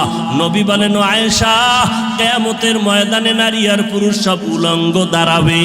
কিয়ামতের দিন সূর্যের গরমে মাথার মগজগুলো টাস টাস করে ফেটে যাবে, জমিনটা তামা হয়ে যাবে। অন্যদিকে জাহান্নামের আওয়াজ, আবার আমার মাওলাও রাগান্বিত আওয়াজ দিবেন, লিমানিল মুলকুল ইয়াউম লিল্লাহিল ওয়াহিদিল কাহ্হার। আমার আল্লাহ তো রাগান্বিত হবেন, হাসরের ময়দানটা থর থর করে কেঁপে উঠবে। হাসরের ময়দানে সবাই থাকবে উলঙ্গ, নারী আর পুরুষেরা। ও পর্দার আড়ালের মা বোনেরা, আল্লাহ আপনাদের এত মর্যাদা দান করেছেন।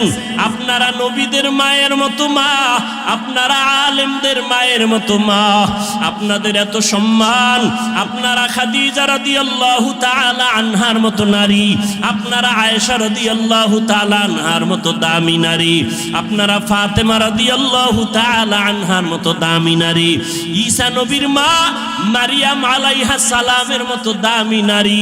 আপনারা আল্লাহ পাক রব্বুল আলামিন এত সম্মান আপনাদের দান করলেন। ও পর্দার আড়ালের আম্মা জানেরা, এতক্ষণ আমি যুবকদের যত বয়ান শুনাইলাম ভালোর লাইনে, এই ভালোটা ততদিন পর্যন্ত হবে না যতদিন পর্যন্ত মা আপনি সন্তানকে ভালো লাইনে চালাইবেন না।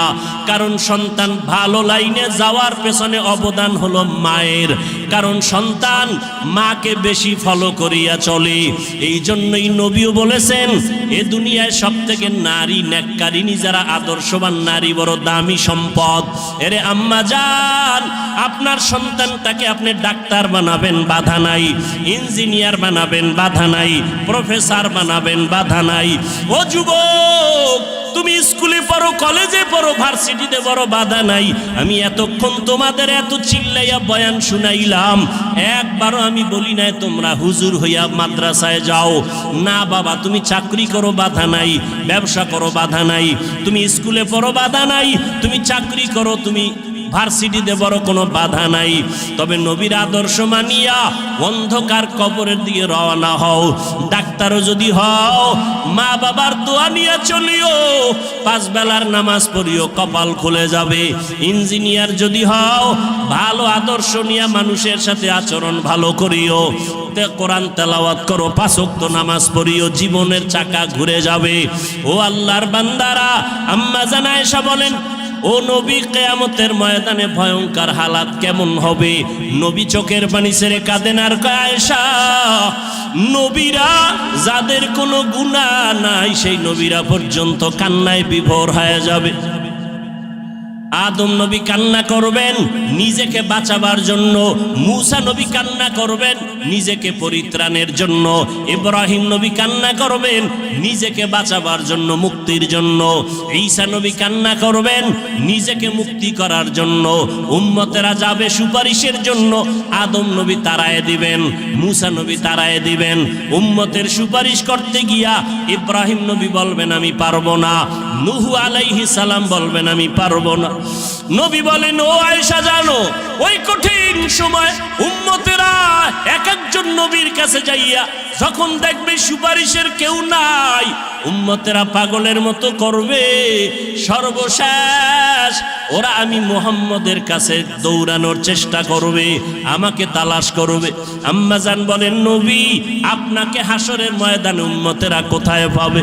নবী বলেন ও আয়েশা আমি আমার মাওলার কুদরতের সামনে মাকামে মাহমুদে সেজদায় পড়ে কান্না করব।